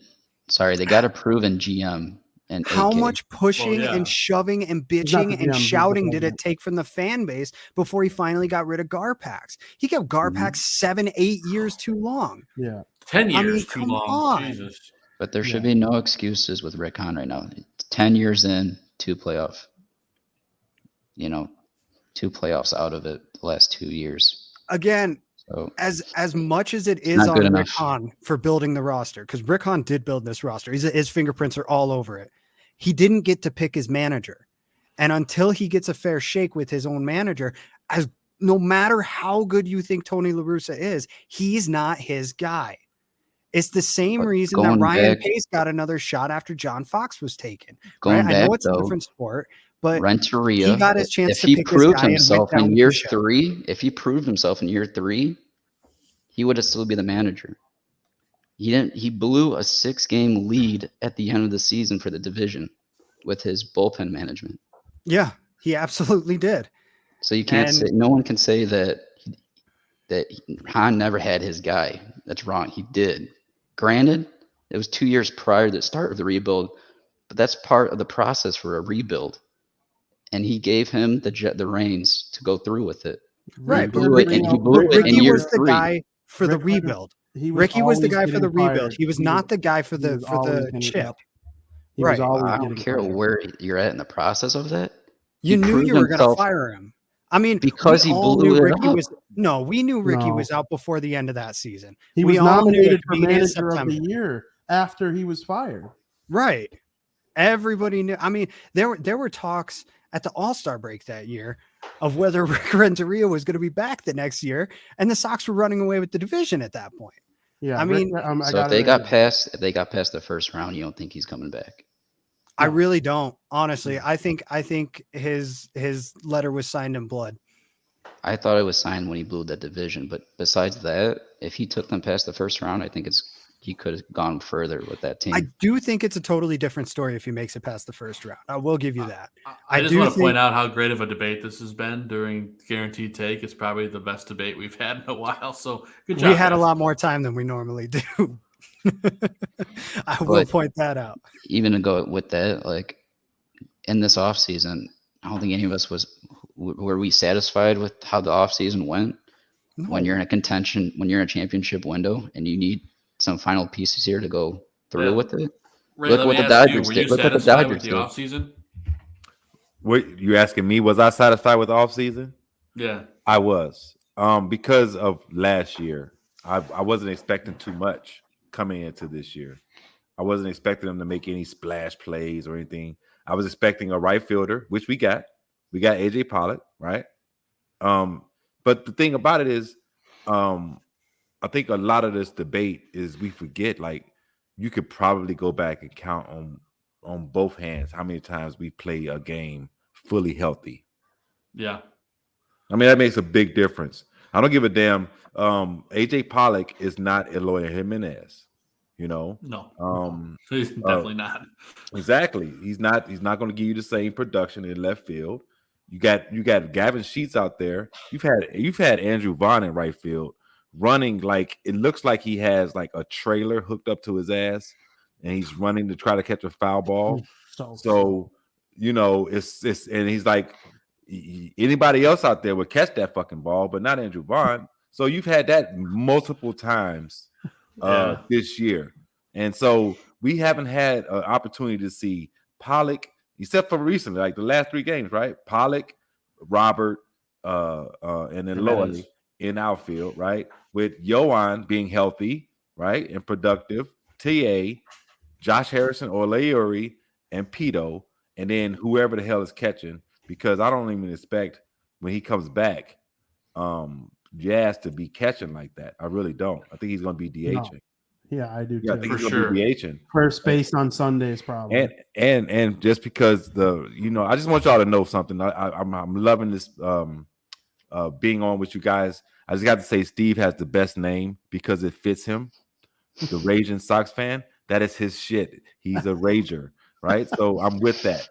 And so then he said something about carrying 3 catchers. Really? Yeah.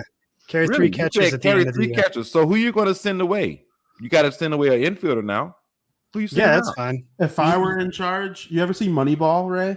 Yeah, go ahead. I've seen it. In Moneyball, Billy Bean is so pissed off at Art Howe for starting Pena at first base every single game. Part of the formula is to play Hatterberg at first. Don't do it. You got to trade Leary Garcia and get him off the roster so Tony La Russa can't use him. His plus 48 weighted runs created plus self. Oh my God. You need to bring him into the room and he's going to look at him. You traded Pena. You're not going to get anything for Larry. The guy who played Art Howe, I believe he's passed on now. He played a big role in one of the Hunger Games movies too. I forget his name right now. And I'm like, Donald Sutherland. Yes, and it's like, oh my God. You know what I would love? That's pretty fucking good. I like that. If Han did trade him, if he traded Garcia and Tony La Russa comes, moseying into the room the way he does. Like he did when Brady got him. Like when he ran into a Brady. And he looks at Rick Hahn and he goes, you traded Garcia. And Rick Hahn just calmly looks at him and went, I traded a utility player. Yeah. And if he does do that, if he does try to walk into his office, he'll get there next week. That's right. You guys remember how mad Tony got about calling Larry a utility player last year? Vinnie Duber took it hard that game. But Pena made the All-Star team. Larry ain't making no All-Star team. That's right. Wow. No, it's funny, Vinny. I had the exact same thought not a week ago that you're gonna have to trade this guy or DFA him or something to get Tony to stop playing him. He's just not going to stop playing him. Ray, your last thoughts got cut off because I think you're on mute. No, I was looking at my boy Gonzo as we were talking, and Gonzo has a wheel spinning, and I know Gonzo pretty well now. He's got a wheel spinning. He's sad. That's sad, Gonzo. Yeah, because I don't want Laurie on this championship team to begin with, and that should have been ended in 2019. That's it. Yeah, it should have. Would you have kept Yolmer Sanchez over him? Neither. He should have never been here, right? Hey, they cut him after he won a Gold Glove, just like I was going to say, he's a Gold Glover. I started hating Yolmer Sanchez when he became Yolmer Sanchez. Dude, your name's Carlos. You don't just get to change your name after the season's over going into – imagine if next year I decided, you know what? I want everyone to start calling me William. My new name is William. You're not going to call me Bill from now. You're like, dude, no, your name's Vinny, okay? Your name's Carlos. Yeah, your name's Mike, not Giancarlo. Your name's Mike. Oh, him too. He changed his name. Hey, no, that one had some legitimacy to it. Dude, your name's Mike. You don't just get to wake up one morning and go, why doesn't everybody call me Giancarlo? Dude, no, your name's Mike. Did you ever hear the story of why he's Giancarlo and not Mike Stanton? Oh no, I have no clue. But if it's because when he came to the States, somebody within the Marlins organization didn't know how to pronounce Giancarlo, and they were like, "Who's that?" And they were like, "That's Mike." It came from nowhere. They just started calling him Mike one day, and he's like, "Who's Mike?" That is so funny. I could be misquoting that, but that is the way I remember that story being told. That's probably true. I want to say it was like at the All-Star game, the season that he started being called Giancarlo Stanton and not Mike Stanton. Because I know a lot of people played had 2 that seasons under the name Mike Stanton, 2010 and 2011. Yeah. I'm pretty sure Mike has an MVP and Giancarlo doesn't. I could be wrong about that though. No, Giancarlo definitely won an MVP. Giancarlo's got an MVP. Mike Stanton and Giancarlo Stanton are the same people? Yeah. That is correct. Yeah. And they've been in the same room and everybody saw like that's Mike Stanton and that's Giancarlo. That's crazy. Wait a minute. I never thought about this. I haven't thought about it because Giancarlo was Giancarlo the whole time to me. So he was Mike in the early days in Miami. Yeah. Before Jeter got there or any of it. Yeah, not for like when I was in the Army, man, it was kind of hard to keep up with. Like, sure, the way it is. Yeah, but yeah, so yeah, damn, that's crazy. Damn, Mike's wow, that's funny. There's a similar one in hockey too. Evgeny Malkin, when he came over from Russia, he was scared that everyone was going to make fun of his name, Evgeny, and see everybody call me Gino. I am Gino. And now that people still call him that to this day, so. It's funny when guys change names. Funny. I mean, in baseball, like it's the one sport where I feel like you get away with it a little more because, I mean, that's how guys got their names back in the early days of baseball. You know, who's that? That's Lefty. Why you call him Lefty? Yeah, I love seeing some of the like when Shohei Ohtani breaks a record. He like broke Lefty Timmons' record or Shorty McFarland's record from the 1927 Pee Wee Reese Cleveland Spiders. Why was it called Pee Wee Reese? Because he was like 5'6". Yeah. Fun stuff, guys. Ooh, what a fun show we're having. Ray, I want to give you a moment to talk a little bit about your space on Twitter. You know, this guy knows his White Sox baseball. There's a space on Twitter where you can go and talk to a bunch of White Sox fans that are just having a good time all the time. Ray's Juke Joint is right. Is that the correct name? Right. That's the correct name. Yeah. I had a little, so initially, I woke up one day and I was just like, man, I want to do something to where I can kind of just talk to guys. And I pulled some inspiration from one of my other guys. You know, one of my guys from the Three Kings, during the Bear season, they run their spaces during the Bear season. So I was just like, man, I think we should do that for the White Sox. So why not? Why not me? So I just started doing it, right? Yeah. And then over the time that I started it, it started to pick up. It'd be, 1 or 2 people, 3 people. Then it became 4, 15, 20. Last week we had 82 people on one day. So it was like, wow, this is really, really whatever. So my thing was I wanted to have a place where we can watch the game together, just like we're at the park. Everybody can't go to the park every day, right?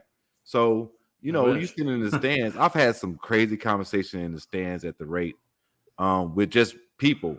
And we've had really good baseball conversations in the stands over a beer, over a hot dog or whatever. I said, let me just see how that goes and see if I could, start something. So then when it caught fire, I met a lot of good people, right? I met a lot of good people, and I've really connected with a lot of White Sox fans from all over, right? And some Cubs fans, a couple of them coming there here often. Or there. Yeah, a couple of them coming there often, and they're they keep it right down the middle. They're really Chicago sports fans. You know what I mean? Like they when we play the Cubs, it's the big brother, little brother type thing. They feel whatever, we feel whatever. So at the end of the day, the spaces for me was just me trying to start a platform for just Sox fans to come in and talk and share their grievances and argue. I mean, you should hear some of the arguments. Like the trading Tim Anderson went crazy. It was like people were telling people, come over here. They're talking about trading Tim Anderson. It was like, what is happening? So yeah, it's like, so I think that was an idea that I just had. And then Ray's Juke Joint became something where I met my guy Eric through the space, and I met my young intelligent young woman, man, and Elise. She is something special, especially wait till the basketball and football season starts.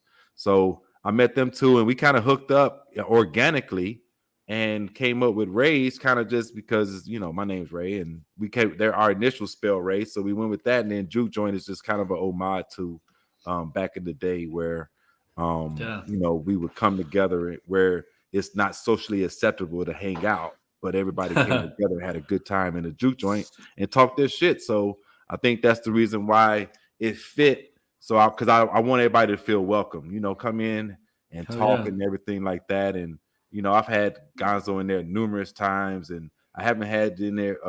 I saw you pop in a couple times, Joe, underneath the Southsiders Hitmen. Vinnie popped in one time or two, and so it's cool, man. You know, guys, it's good because there's a lot of fucking smart baseball people out here in the city. A lot of smart baseball people, and guess what? I didn't know what the fuck OPS plus meant.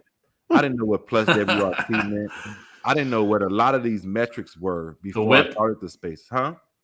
The whip?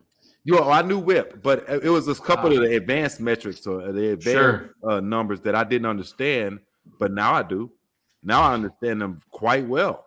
So it's like, yeah, this has really taught me a lot as a baseball person to kind of look at it a different way than a dumb jock like I am to go and freaking just say, hey, this guy hits the ball far.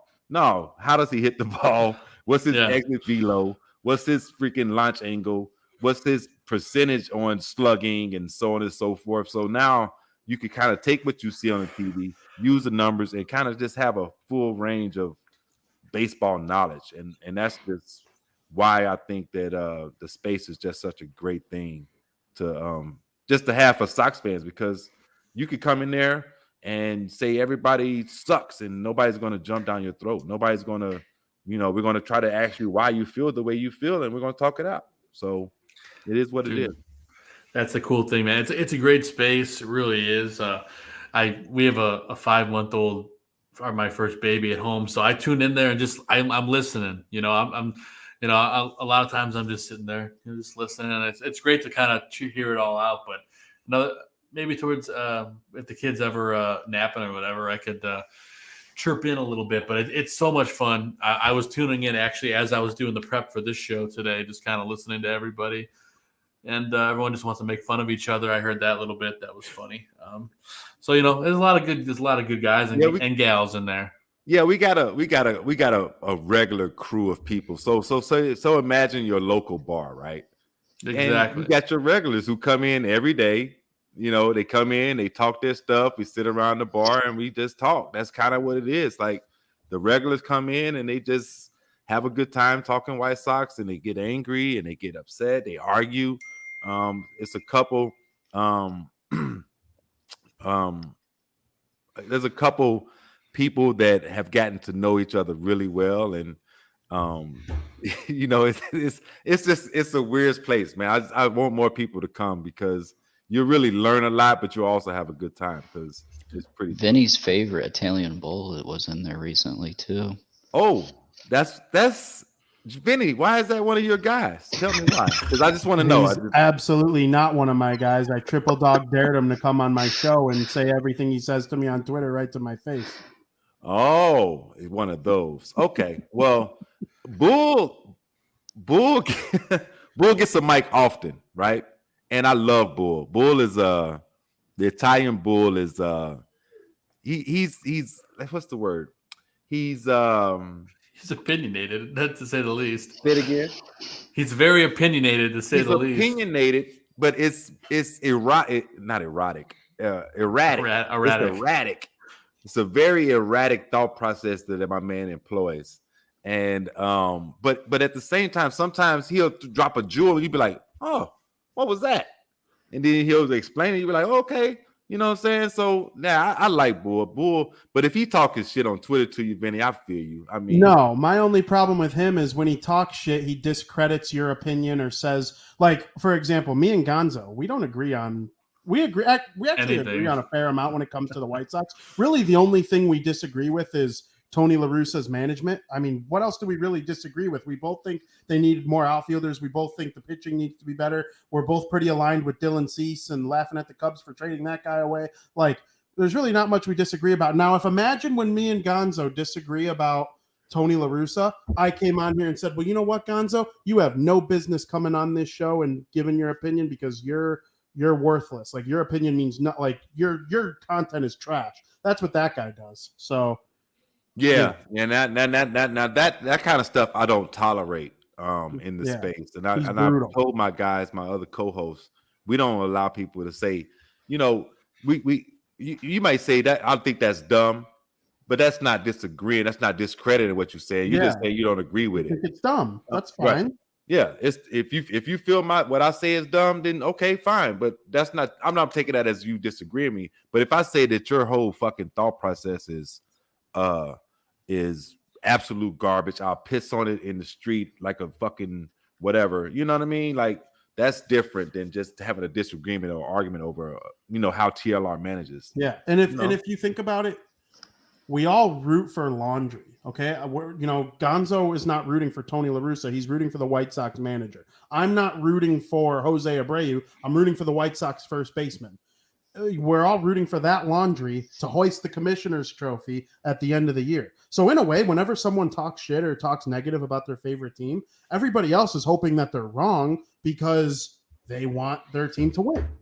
And, I want Luis Robert to have a higher OPS than he does, even though it's still pretty good. Like, I think it's fair to expect that from him based on the tools. It doesn't mean I hate Luis Robert. It doesn't mean I'm an idiot. It means that I want the White Sox to be a better team. And so that's why I appreciate your space. Yeah. And then the one thing about I'm going to just get off my guy Bull for 1 second. But at the same time, I don't just limit the space to just sports. Like sometimes we get into some deeper things. And he shared something with us about whatever, and I shared another thing with him as far as like sometimes in the space you talk over people, right? And or not necessarily talk over people, but you don't allow people's thoughts to be fully heard and for you to understand them completely before you respond. So I gave him a little nugget that I used to use in the Army. Like I told him, I said, hey Bull, from now on I'm gonna tell you 23 seconds, right? So in the Army, I would tell my soldiers, like, it takes 23 seconds to form a thought, to have that thought, filter it through your brain, take it to the heart, run it back through the brain before you speak it, and know that it's really what you want to say. You know what I'm saying? So Vinny and I need that too. Yeah, I mean, I would literally never talk if I did that. Right. So Steve, I'm just saying. So I would tell. So it would be guys that just would say crazy outlandish stuff. You'd be like, "What are you talking about?" Take 23 seconds, man. 23 seconds, bro, and then filter that thing through your mind before you speak. And it works for my soldiers because I got a job to do, and I don't have time for a lot of dumb stuff when we're preparing for whatever we're preparing for. So I don't know. I think, and he took it good because. I think that it's a respectable space, and everybody in there knows it's a respectable space. And there's a couple things I just don't allow in it, and I'll kick you out, because you've gone over you've been asked to not do something, and that's. I mean, I'm pretty sure if somebody came on here and y'all was like, "Hey, don't do woo woo," right? Then that means that if they keep doing it, it's like, we got to get you out of here. Yeah, let's get out of here, man. Yeah. Well, it's a perfect segue. It's kind of ironic in a way. You have a space, and then you're a barber that kind of has to do that during the day anyway. I don't know if you ever made that connection, but I just did in my brain. Yeah. Yeah. So I just want to hear a little bit about that side of your life. Okay, so that side of my life, that's crazy, right? So my oldest brother, taught me basically how to cut hair when I was a teenager. He gave me some pointers, gave me some clippers, and kind of just thank you for posting that up. That's dope. But he taught me some stuff, and then I went into the Army and I started cutting hair.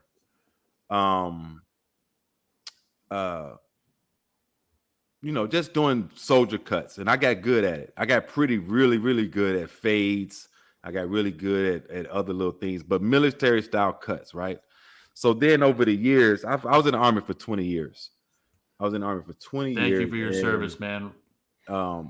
No problem. No problem. I sometimes I don't even know how to respond to that because it's like I did it because I wanted to serve my country and raise a family with a structure. You know what I mean? Beautiful The thing, Army man. gave Yeah. me that. And but so I'm cutting hair in the Army. I'm cutting, and I lost it, right?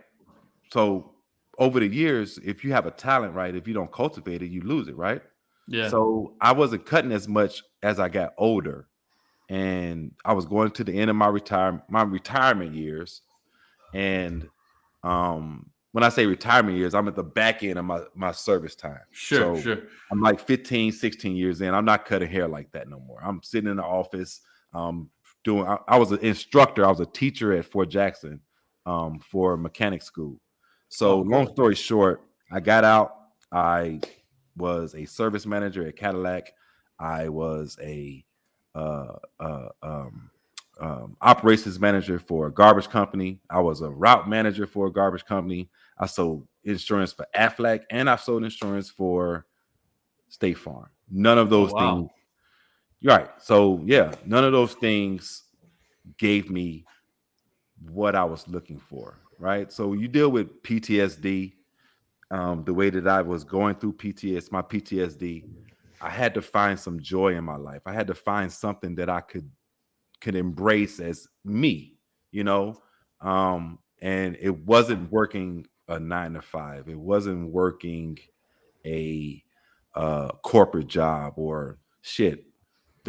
Some of the jobs I had, I was up at 6 a.m, not getting home till 9 o'clock. What kind of quality of life is that? You know what I mean? So yeah, brutal. I did that for 20-something years in the Army. So my therapist said, you know what is your hobby? And I was like, what? He said, what's your hobby? What do you like to do? And I'm like, shit, I don't know. I don't know. I don't know. I really don't know what I like to do. Like, he challenged me. He was like, I need you by next week to tell me something that you enjoy doing, and we'll take that and figure out what you need to do with your life. So basically I was like, I don't know. I like to play video games. I used to play basketball and used to play softball and baseball and all that kind of stuff for fun. But I got a little too old to do that and got a little too injured. But at the end of the day, I came back and I told him I used to cut hair, and everybody used to love me cutting hair and so on and so forth. And he was like, so what's wrong with being a barber? And I was like, what? so I was like, oh shit, I am a barber. I just need to get my license, right? So by that time, I had already used up most of my GI Bill trying to get a master's degree in business that I'm never going to freaking use, even though I'm glad I got it. Yeah, I didn't get the master's. I'm a couple credits short, but I do have a bachelor's in business. Finish it. Finish it, boy. I am gonna finish it. I'm gonna finish it. I got 15 credit. I've got 15 credit hours before I get my MBA. But I'm gonna finish it eventually. But my GI Bill was done up, so I used the voc rehab through the military to get my barber's license. And I finished that, and then, man, I wanted to teach, because going back to where I said my passion was teaching in the Army, like the Army. I was teaching soldiers my whole life. And then when I went to teach soldiers how to be mechanics in the Army, that was a whole nother thing where I went to instructor school and had to learn how to teach classes and so on and so forth. And then when I was in barber school, I'm the oldest guy there, basically. I'm seeing all these young guys in and out and struggling, and they're looking up to me. They're just like, yo, you're, how do you feel about this? How do you feel about that? You're pretty smart, right? Like, da da da da. And I'm like, yeah, I've been around the world, bro. Like, there ain't a part of the world I ain't been to. Like, so at the end of the day, man, I'm an instructor now at the school. So that's awesome. So those pictures, the same school that I went to, they brought me back to be an instructor, and I love it. I don't work, basically. I don't go to work. I don't. I go and do what I love to do every day. Cut hair and teach young men and women how to be barbers, or just teach in general. I give, life lessons come at you and you be able to share with people where they can relate to it is one of the best things in the world. You know what I mean? So absolutely, man.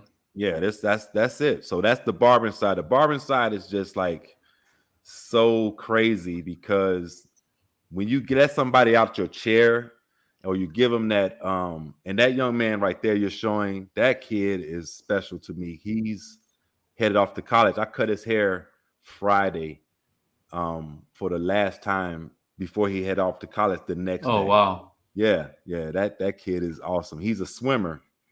He's like 6'5", like for real. And his so yeah, man. It's the barber side is special to me, especially the instructor side, because I get to talk to a lot of young men, a lot of young ladies, and I get to get them a career, and that's kind of hard to do.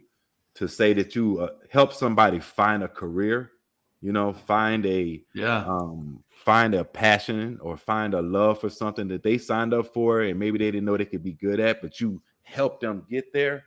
I don't even know how to explain it, man. That's special to me. So that's my nephew right there.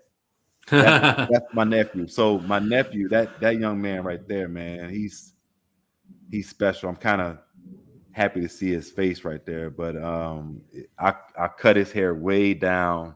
That was his first haircut in his whole life, and I was so happy to cut his hair. Dude, that's awesome. Yeah, I was so happy to cut his hair. Man, he lost his dad, so my brother died last year. Man, I'm sorry to hear that. Yeah, my brother died. His father died in April of last year, and yeah, so it's a lot going on with that little dude. So at the end of the day, man, I'm trying to be the uncle for him and all that kind of stuff. But I love it, man. I appreciate y'all bringing me on here to talk this stuff, man, because this is a passion for me. I'm not like I don't fake it with nobody. Like, I tell everybody how I feel.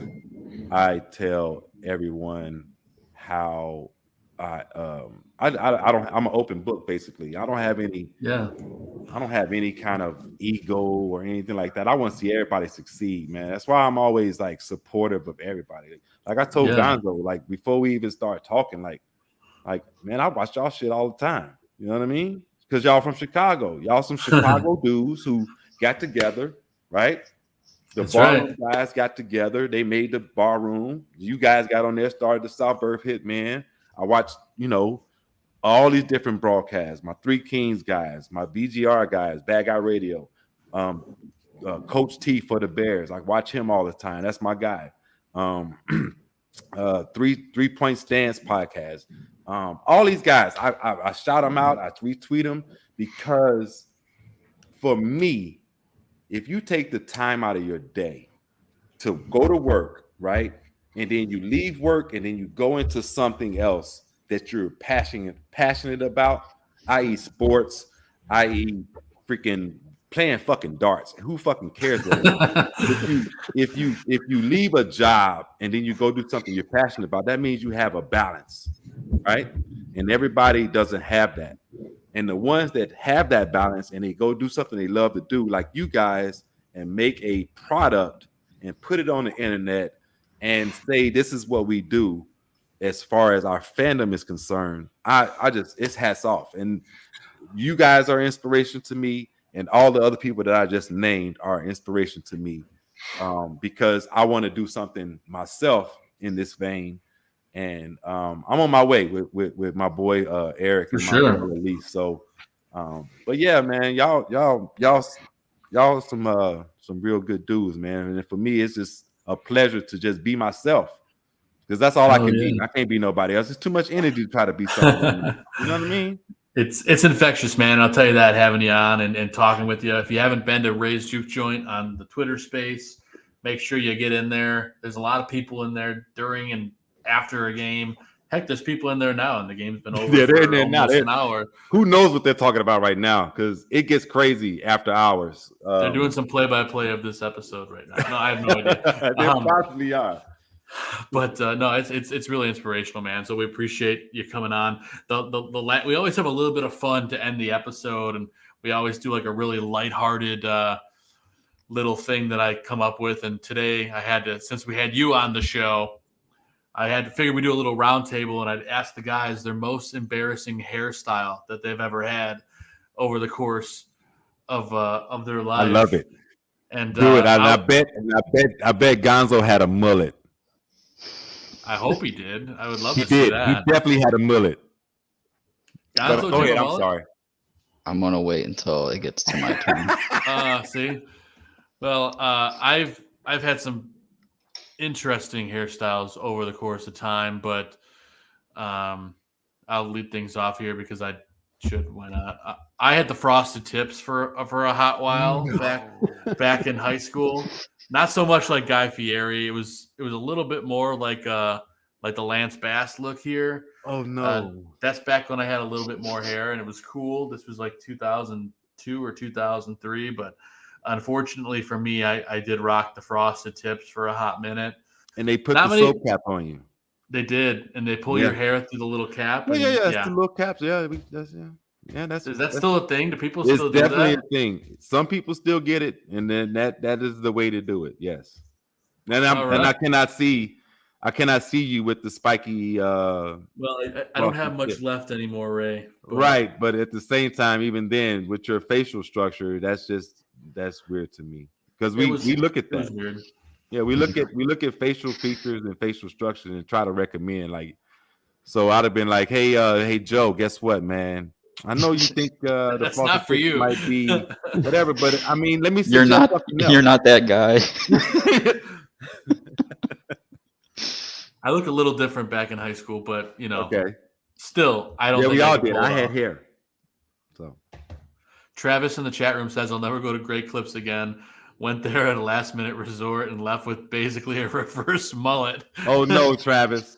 I'm sorry, Travis. Yeah, Great Clips is. I don't even know how to say it. I'm gonna just be me. Great Clips has just a lot of bad barbers that didn't really excel in barber college. Put it that way.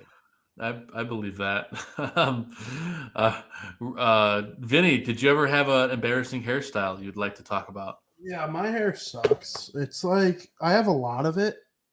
I've only lost a little bit of a hairline since getting in my late 20s, but for the most part, I'm doing all right as far as that. But it's very poofy. It's like curly Italian hair, so I can't really do much with it other than keep it short. Like it's kind of like I call it a white guy like fro, kind of like it's like a. That's not a fro, man. It gets poofy though. Like it doesn't grow down. Like it will not go down. Gravity does not take over with my hair. If I let it grow for years, it would come out here. So it's like, in a way, it is like a fro because it just will not come down. So I basically have to have this hairstyle or nothing. My most embarrassing story, though, I had a bowl cut when I was a kid, and some of those old pictures are nasty. But, it's basically 2 on the sides, scissors, finger length on top for the rest of life until it goes away now. Because my brother Joey, he had his hair down to here at one point, and like it comes down, it's luscious, it's nice. And then like Joe Dirt, it's just disgustingly poofy, and I can't do it. I can't have a cool hairstyle. I just can't. So the only way to defeat that is for you would be to have a hydrating type of conditioner, right? And then for you to use some type of product if you want to. If I don't know what style you want to go for, but if you want to lay your hair down like your brother, if you want it to grow out and go down, you have to use product. Like well, let's say I wanted to look like Michael Kopech, like have my hair like that. I could do that. You could probably pull that off. You definitely could. But you have I can't see the texture of your hair. I see your hair, but I can't see the texture. Like, have you ever held a Brillo pad? Okay, so if you have a more coarse texture, then no. Yeah, but I'm thinking it's not. From what it looked like, it's more curly than coarse. Like, I mean, not necessarily curly and coarse could be the same thing, but I don't see that. But that's your hair. Okay, I'm trying to tell you, right? It does not come down. Yeah, so Vinny, Vinny, that's almost I don't know, man. That's Yeah, I'm Kinda keeping wild. the hat on. I'm keeping my hair short. That's just what I do. Yeah, I that don't that got works. nothing cool. You know, Ray, I'm closer to imitating your current hairstyle than I am a Michael Kopech anytime soon. Right? Yeah, Michael Kopech, he has golden locks. Yeah, he looks like Thor. Yeah, Props to Vinny's girlfriend for getting me that That's dope. picture. Like, What? His girlfriend is awesome. Yeah. Hey Steve, Wow. I'm so curious to what Steve had because it was probably. You're not I going to want to believe hear. this. I want to hear I'll what let- you think. Huh? I want to hear you what you think. Okay, so I think that you said most embarrassing, right? That was the question, not the one you love the most, because he probably most had embarrassing. Yeah. He probably had long hair at one point in time, like down his back, right? Many times. Right. So I could see that for sure. But then I think most embarrassing is it would probably be some type of it was a short style that it doesn't fit his face, you know. That's what it was. I mean, most embarrassing haircut for me would just be anytime I've shaved my head. See? Because I have a weird shaped head.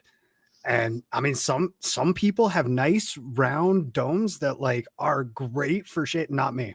I have to keep some hair on my head. If I had to go with most embarrassing, like look that I thought I was totally pulling off that I wasn't, it's not the hair on my head. It's the hair on my face. I grew out a Van Dyke style goatee at one point that just, it was terrible. My hairstyles, no, I will not find hairstyles. Oh, full twisties and everything. Yeah. I was trying to see if I had a picture of the goatee itself. Unfortunately, the best I have is not with it all styled up. I have had many, many, many hairstyles. You name a color of the rainbow, my hair has probably been that color at some point. So it is hard to find a look that I am embarrassed of after all of that. So that is you going to a rage, right? Or something like that. What's that? Oh, sure. Yeah. The way that I justified it. So that was before the 2018 season, football season. And my justification for dyeing it green was as my hair fades from green to not so green, the Packers season and playoff chances will also fade. Oh, wow. Talk about commitment. What is your natural? So blonde is your natural color? Blondish brown. Yeah. Because that green really took. That green really took. It also took quite a, I had bleached it and toned it a couple days beforehand. Yeah. And then allowed it to heal a little bit before putting the color in. I've also done some very vibrant colors here. There you go. There's a nice bass. Is that a bass guitar? No, this one is not. No. Oh, okay. In some of my other photos, there are some bass guitars. That was my bright blue mohawk. So that's that. I had the green mohawk. I had a blue mohawk. I had a pink mohawk. You can pull that off. I could tell you could purple pull mohawk. off the mohawks. There you go. Red mohawk. There you go. There is the facial hair. That's not bad, but I can't see it too good. You have to send it to my DM or something. But yeah, I can't grow facial hair real well. Particularly sideburns. My sideburns don't grow at all. Then down at the base of my cheeks here, my chin, the back edge of the jaw, it's real patchy, and it doesn't come in until the actual goatee area. So that's why I was like, well, I can't grow a whole beard. I'm just going to grow the Van Dyke. Yeah, I really thought I was pulling it off, but I was definitely not. You don't get the full beard, huh? I do not. No. My Italian genetics stopped at the neck. I feel you. That's kind of weird. And Joe, you don't grow too much right here, huh? Right here? Yeah, you don't grow. You're talking about here. Yeah, like right in this area right here. You see where you have so you see how mine comes and connects right here, right? Yeah. You have a little gap here on both sides. Yeah, well, a lot of that's just me being inept with a razor, but oh no. Go see a barber. Believe me, I go to the barber, just not as often as I should. Yes. My barber just had a baby. I know is it still a barber if it's a woman? I don't know what the correct terminology is. Absolutely. Yeah, they're barbers. Unless she is a cosmetologist that cuts hair. Nope, she's definitely a barber. So well, then she's a barber. I wasn't sure if she's like a barbette. I don't know what the actual term is. No, they're barbers, and I got a couple barbers that have come up with me, and I'm teaching right now that are some freaking hitters. They can cut some fucking hair. I gotta go see her next week. My hair is brutal. And there's some guys. There's some ladies out there that are out doing men barbering. Like they're just talented fucking for sure. barbers for sure. Yeah, like as you can see here, I get the good old crown spot here. Oh yeah, you got the top down. That's what's up.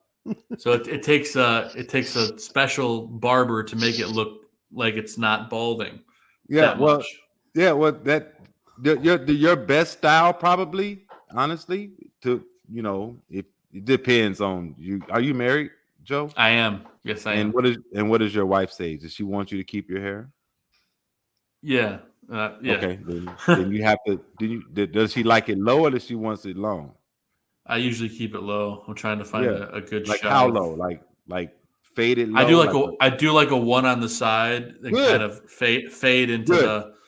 That's my recommendation. Always keep it low. That'd be good. For the top down look. For the top down look. It's the only way to make it work. Yeah, the George Jefferson. That just doesn't quite, Yeah, because you lost it in the middle. I know how you feel, man. I grow right here, right? Yeah. And I grow here. Nothing here ever. Nothing. Now I'm getting this weird thing in the front, Ray, which I don't understand. It's like right in the middle here, right in front of my bangs. I'm like, what the hell is happening? It's just disappearing right there. Yeah, that comes from stress and wearing hats. I wear a shit ton of hats, so it's probably that comes from stress and wearing hats. That's what that is. Great. Yep. So if you wear a lot of hats, man, just know your hairline is probably going to suffer from it. Just probably going to suffer from it. Yep. And look at Steve. Look at Steve with the old school before he became Stone Cold, freaking Steve Austin locks right there. I gotta ditch the hat now. Huh? I gotta ditch the hat now. Yeah. You don't want to lose you don't want to like if you wear them constantly. When my sister was 8, my sister cut crew cut. Oh my God. Well, that ain't bad. Crew cut. Hey Robert, it's all right, man. We've all been there. In the Army, man, everybody wore crew cut. So it is what it is. Yeah, exactly. No, I can actually tell I'm losing hair. Right there, bro. Here because of wearing a hat. Yep. Yep. You gotta Those bastard hats. You gotta protect your edges, man. The edge of your hairline is precious. Yeah, and then not for nothing. If you're a guy that does this constantly, right? If you do it all the time with your hair, what are you doing? You're freaking pulling your hair back. Like you're going to be Stephen A. Smith in like 5 years. Oh God. Maybe I will go bald. I mean, I would never. If I was Stephen A., I would never keep that hair on my head. I don't know what that brother's doing. I don't know hair. My hair. I got to put the hat back on. Like man, if your hairline's on top of your head, it's not a hairline anymore. It's just a backwards fro. It's a backwards fro. I like it. Yeah. Gonzo, we never got to you, man. What's your embarrassing hair story? Did you have a mullet like Ray Guest?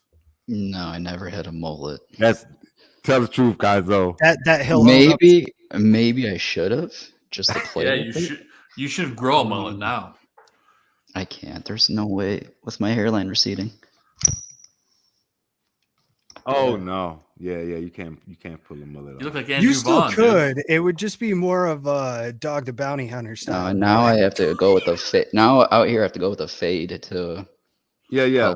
Patrick Kane has a mullet. What's going on right there? He's got a similar hairline. Yeah, no, you definitely have the right hairstyle for your facial structure and for your head. Yeah. Well, so it's not really an embarrassing haircut. It's a hairstyle. And so I do. All right. So I got a colic on both sides, and then a colic on the back of my head. God, I hate people like you. So I have 3 colics on my head, and I thought that the Bieber style with the growing it all out, it helped, but at the same time, like I'm sad that I had to go with that style for so long, and that went through 8th grade, like all the way through senior That's year. just part of our age range. Growing my hair out for that many years, and I wish I would have spent more time with the barber to actually style my hair. But now I'm paying for it out in San Diego, where these barber cuts are, along with the gas prices. But got to do what I got to do. Yeah, well, a lot of people be like, why do you? Honestly, me personally, I'm one of the more cheaper barbers around where I live. And where's your shop, by the way, Ray? You should let everyone know. Well, I don't.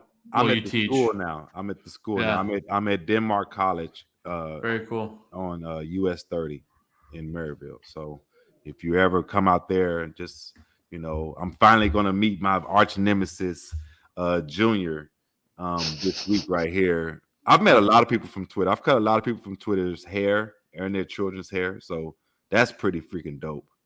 But I get to meet my guy Junior because I got to choke him out because he has a couple opinions on certain people in this world, i.e. Justin Fields and Tim Anderson, that I have to take it out in his ass on. So I can't wait to meet him for the first time. But yeah, so Denmark College is where I work. I'm an instructor there, and I do, I still cut hair out of there. I still cut hair, but what I was saying is about as far as like being cheaper, I think like a lot of barbers are still trying to make they have to make a living, right? And it costs money. Everything has gone up. Like, you know how much a pair of freaking clippers costs right now? Like, just stay out. My favorite clippers right now, if my favorite clippers broke and I had to go get a new pair, that's $300. Yep. Wow. $300. Easy.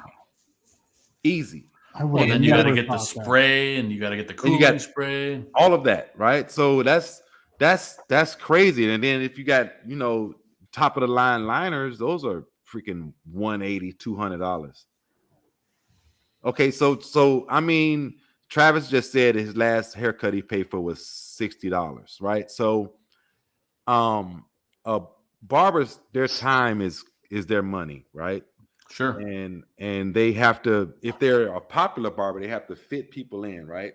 So an average barber that does a good job on a fade, depending on the hairstyle and the hair texture and the hair, whatever, right? So for me, I could do a bald fade in like 15 minutes, 20 minutes. And it's a quality bald fade, right?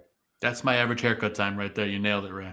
Yeah. So but at the same time, if you're one of my guys that have issues, let's just say issues, right? And I need to do a little doctoring to make it look really, really good. And I have to, or you're one of my guys that's very picky about your hair, or you want some extra things or whatever. So that costs money.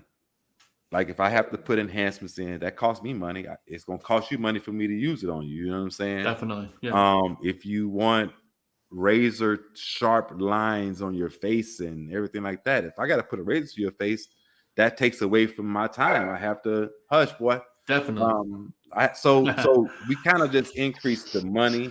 So if my man Travis's haircut cost $60, I don't know what all that barber did, but he might have had good reason, and he might be a really, really good barber to where he can charge that and get away with it. Me personally, I'm not charging because I don't make my living cutting hair. Right. Oh wow. Just Travis, if you live in this area, man, let me know, man. Find me. I believe he's in Texas. Or Travis, that's why Texas, California, New York City, and Chicago are, as you can probably guess, those big ass states and big cities. That is different. Cost of living is different. You know what I mean? So you got to account for that cost of living. They got to have a house, they got to have an apartment, and they got to make, they have to, they providing the service that everybody needs. It's supply and demand. That's all it is. You need a haircut, I can do it. You just got to pay my price.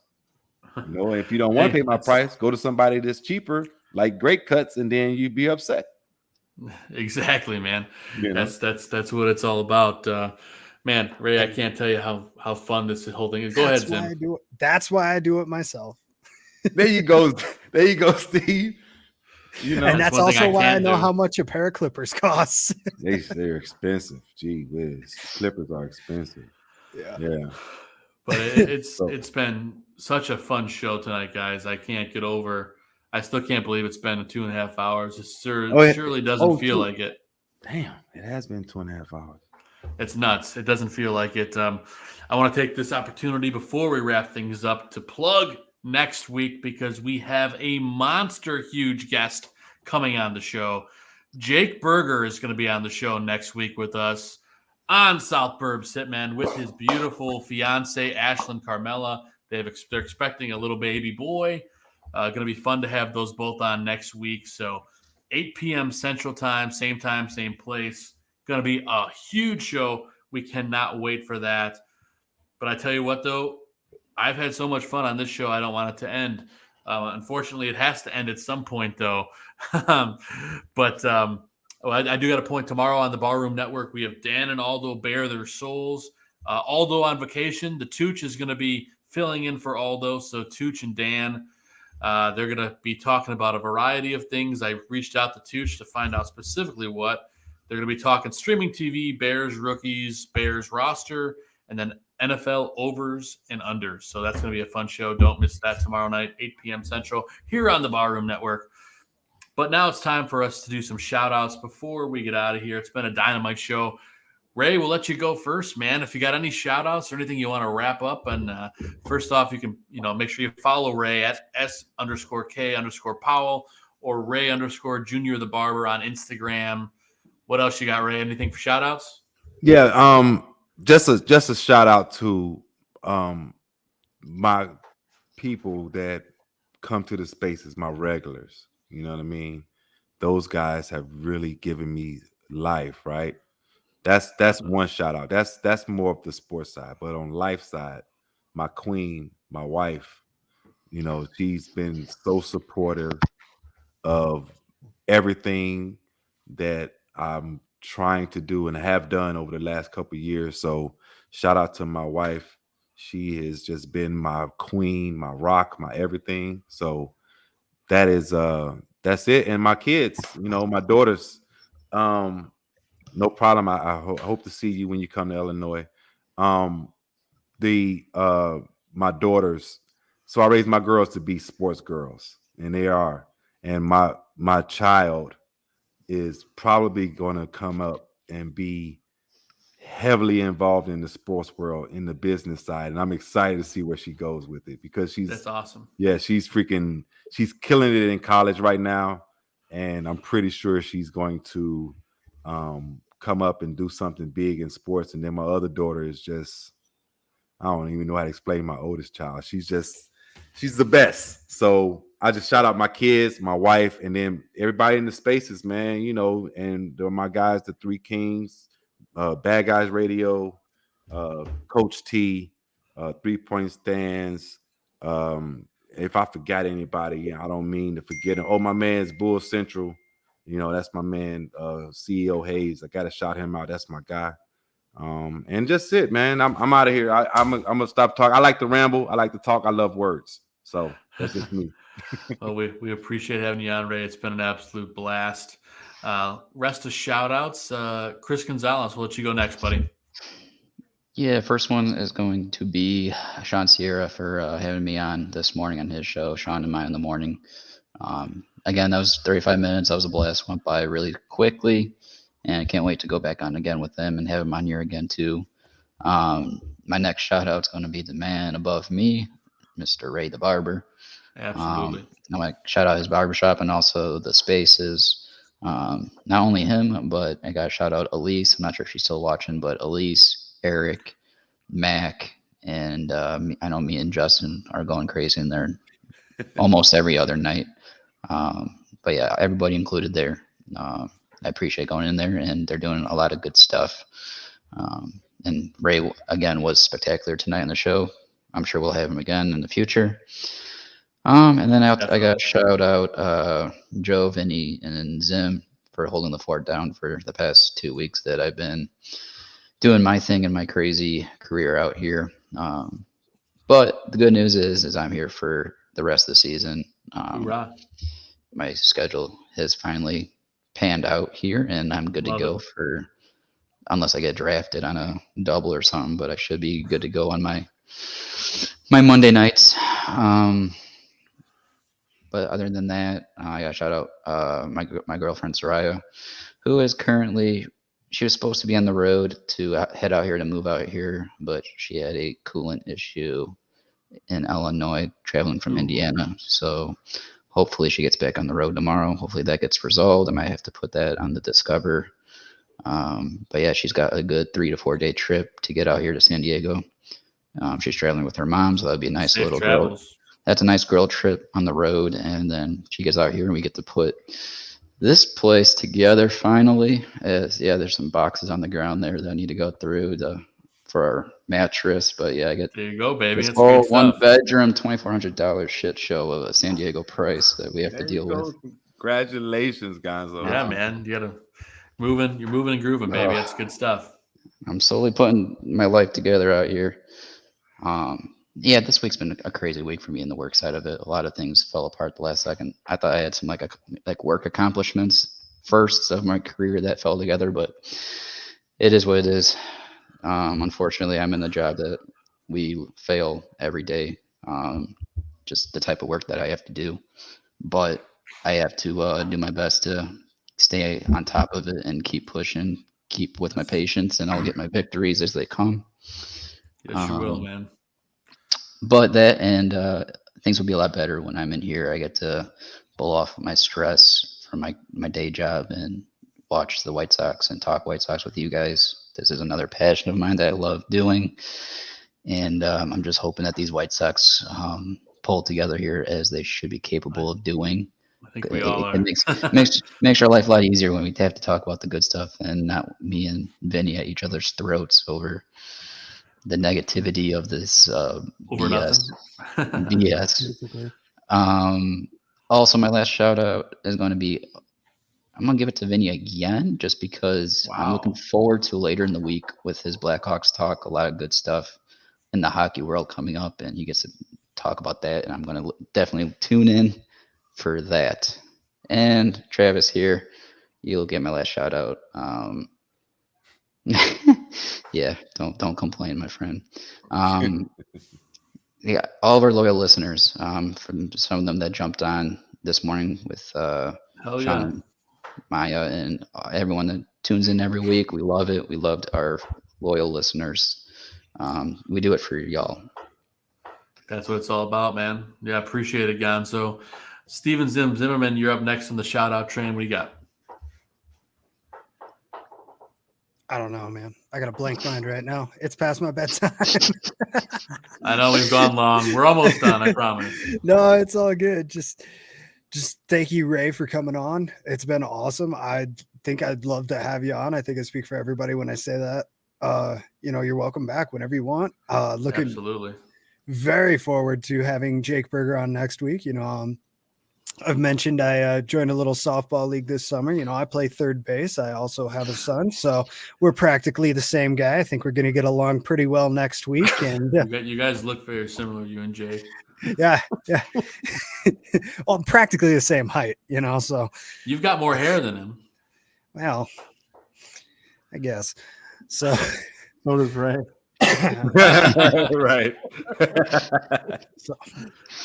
But aside from that, shout out to my wonderful family as we get started in the whole wedding planning phase of life. Congrats. That's going to be a fun 10-month streak journey, whatever that we're about to head on. And we're already looking to the light at the end of the tunnel, trying to figure out what we want to do for the honeymoon. And it's like, wait, we got so much more to figure out in between. Hey man, that's important stuff though. Don't What? Hey, that. Did I see a picture on the promo of you with a baby? Yeah, so we have an 8-year-old and a 1-year-old. Oh, okay. All right. Yeah, so that's what's up. Yeah, that photo is taken at the beginning of last season. We have updated ones, I think. I just don't think they made the rounds yet.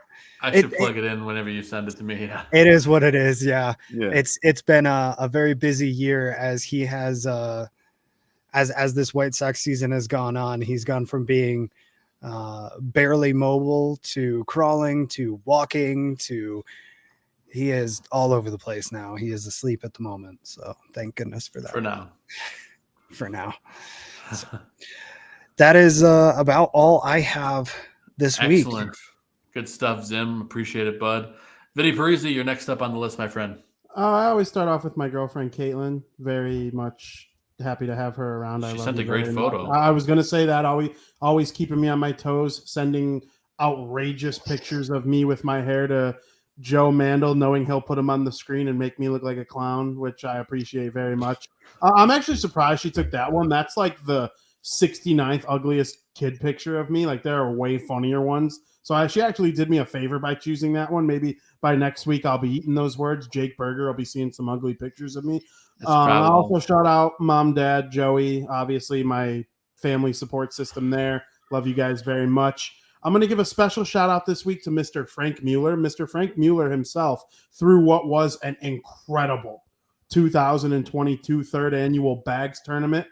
I had my lowest finish in my career, but there were over 60 people. There were over 60 people there. It was an insane day. I still think, outside of like sentimental stuff that involves family and friends, in terms of just like a fun day, it's definitely gonna go down as a top 3 day of the entire calendar year. I had that much fun, and Frankie deserves a lot of credit for putting on that show. It was a lot of fun. Frank and I will be hosting Bar Down on Wednesday. That's going to be right in the middle of the free agent frenzy. The clock starts at noon, and then guys are just going to be signing the rest of the day all day, and we're going to be recording right in the middle of it. And I believe a tweet is going up soon about if the Devils sign Johnny Gaudreau, Johnny Hockey, I'm going to dye my hair red. I'm trying to bring all the good karma I can. We're going to try and be entertaining in that way. I can do my best Zim impersonation. I don't know if you ever did Red Zim, but I sure did. It slowly became pink over time, but that's a whole other story. It's actually not because it faded. Yeah, I'm probably gonna have to bleach my hair first because my hair is way too damn dark to just dye it red and think I'm gonna get results right away.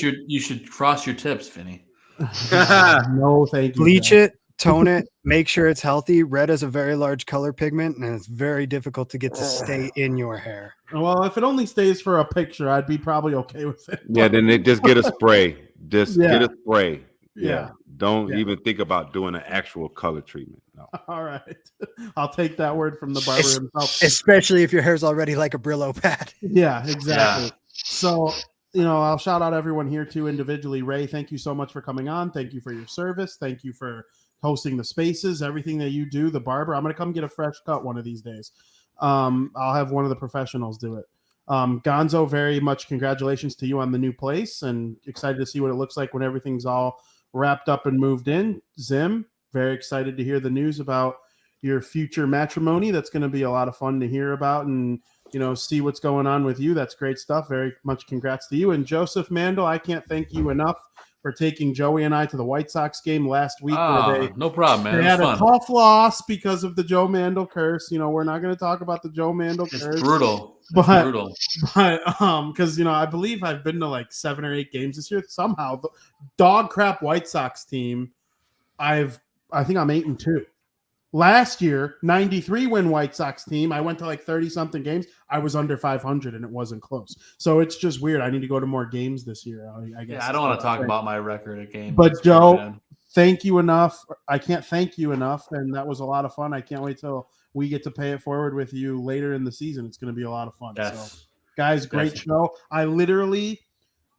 We're going to have such a huge show next week. I honestly can't believe we're going to get to embark on this together. I'm so much looking forward to it. Jake Berger, the 4 of us, man, we got a treat for everyone coming up next week. Yes, I am over the moon. Cannot wait for it. So thank you, Vinny. Great shout out. Appreciate it. It was a lot of fun bringing you. First and foremost, got to shout out Ray the Barber. Absolutely dynamite guest, Ray. So much fun. We'll be talking a lot more on Twitter. I'll be in your space. It's going to be a lot of fun. So everyone get in there. Give him a follow on Twitter. Give him a follow on Instagram at S_K_Powell on Twitter and Ray_Junior the Barber on Instagram. See some of his great work. It's dynamite stuff. Always going to shout out my beautiful wife, Catherine, our 5-month-old daughter, Audrey, and my 2-year-old Great Dane Maverick. He's a beast, but he's a big boy, and I love you all. Of course, all my White Sox brother-in-arms on the show. I'm talking Vinnie, Chris, and Gonzo. Vinnie, Chris, and Zim. Hey. What a slip of the tongue. I count for 2 people. Gonzo gets shot out twice. No, Zim, Vinny, and Gonzo. I can't even talk. He's Mike Stanton. Yes, that's right. Yeah, he's not Chris. Mike. He's also Gonzo. He missed me that much. Carlo. Yes. But no, shout out to you guys. It's always great doing the show with you. Love it. And everyone in the chat room. I'm going to give a massive shout out to Jake Berger and Ashlyn Carmella. Ashlyn specifically, his beautiful fiance, who we had on the show earlier this year that got us Jake to come on next week with her.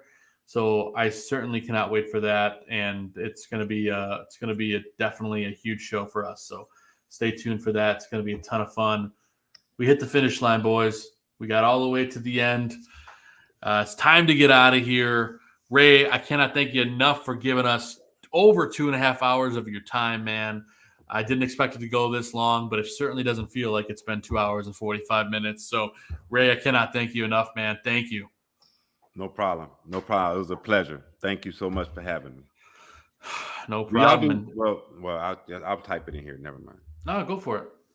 Well, I was just going to ask, is there like a little talk period after you do your ending? Oh, yeah. We'll debrief. We'll do a little post-game freaking, decompression mode or whatever. That's right. We'll do. Yeah, I'll tell you every take of yours I disagreed with once we're off air. No, but for everyone here and for the South Burbs Hitmen, I'm Joe Mandel. That's Zim Zimmerman. We've got Vinnie Parise, Chris Gonzalez, and our guest today was Ray the Barber. Thank you, White Sox fans. Let's hopefully turn it around. Maybe we'll have better news once we're on the air with Jake Berger next week. I don't know. We'll see what happens. But most of all, as always, let's go White Sox.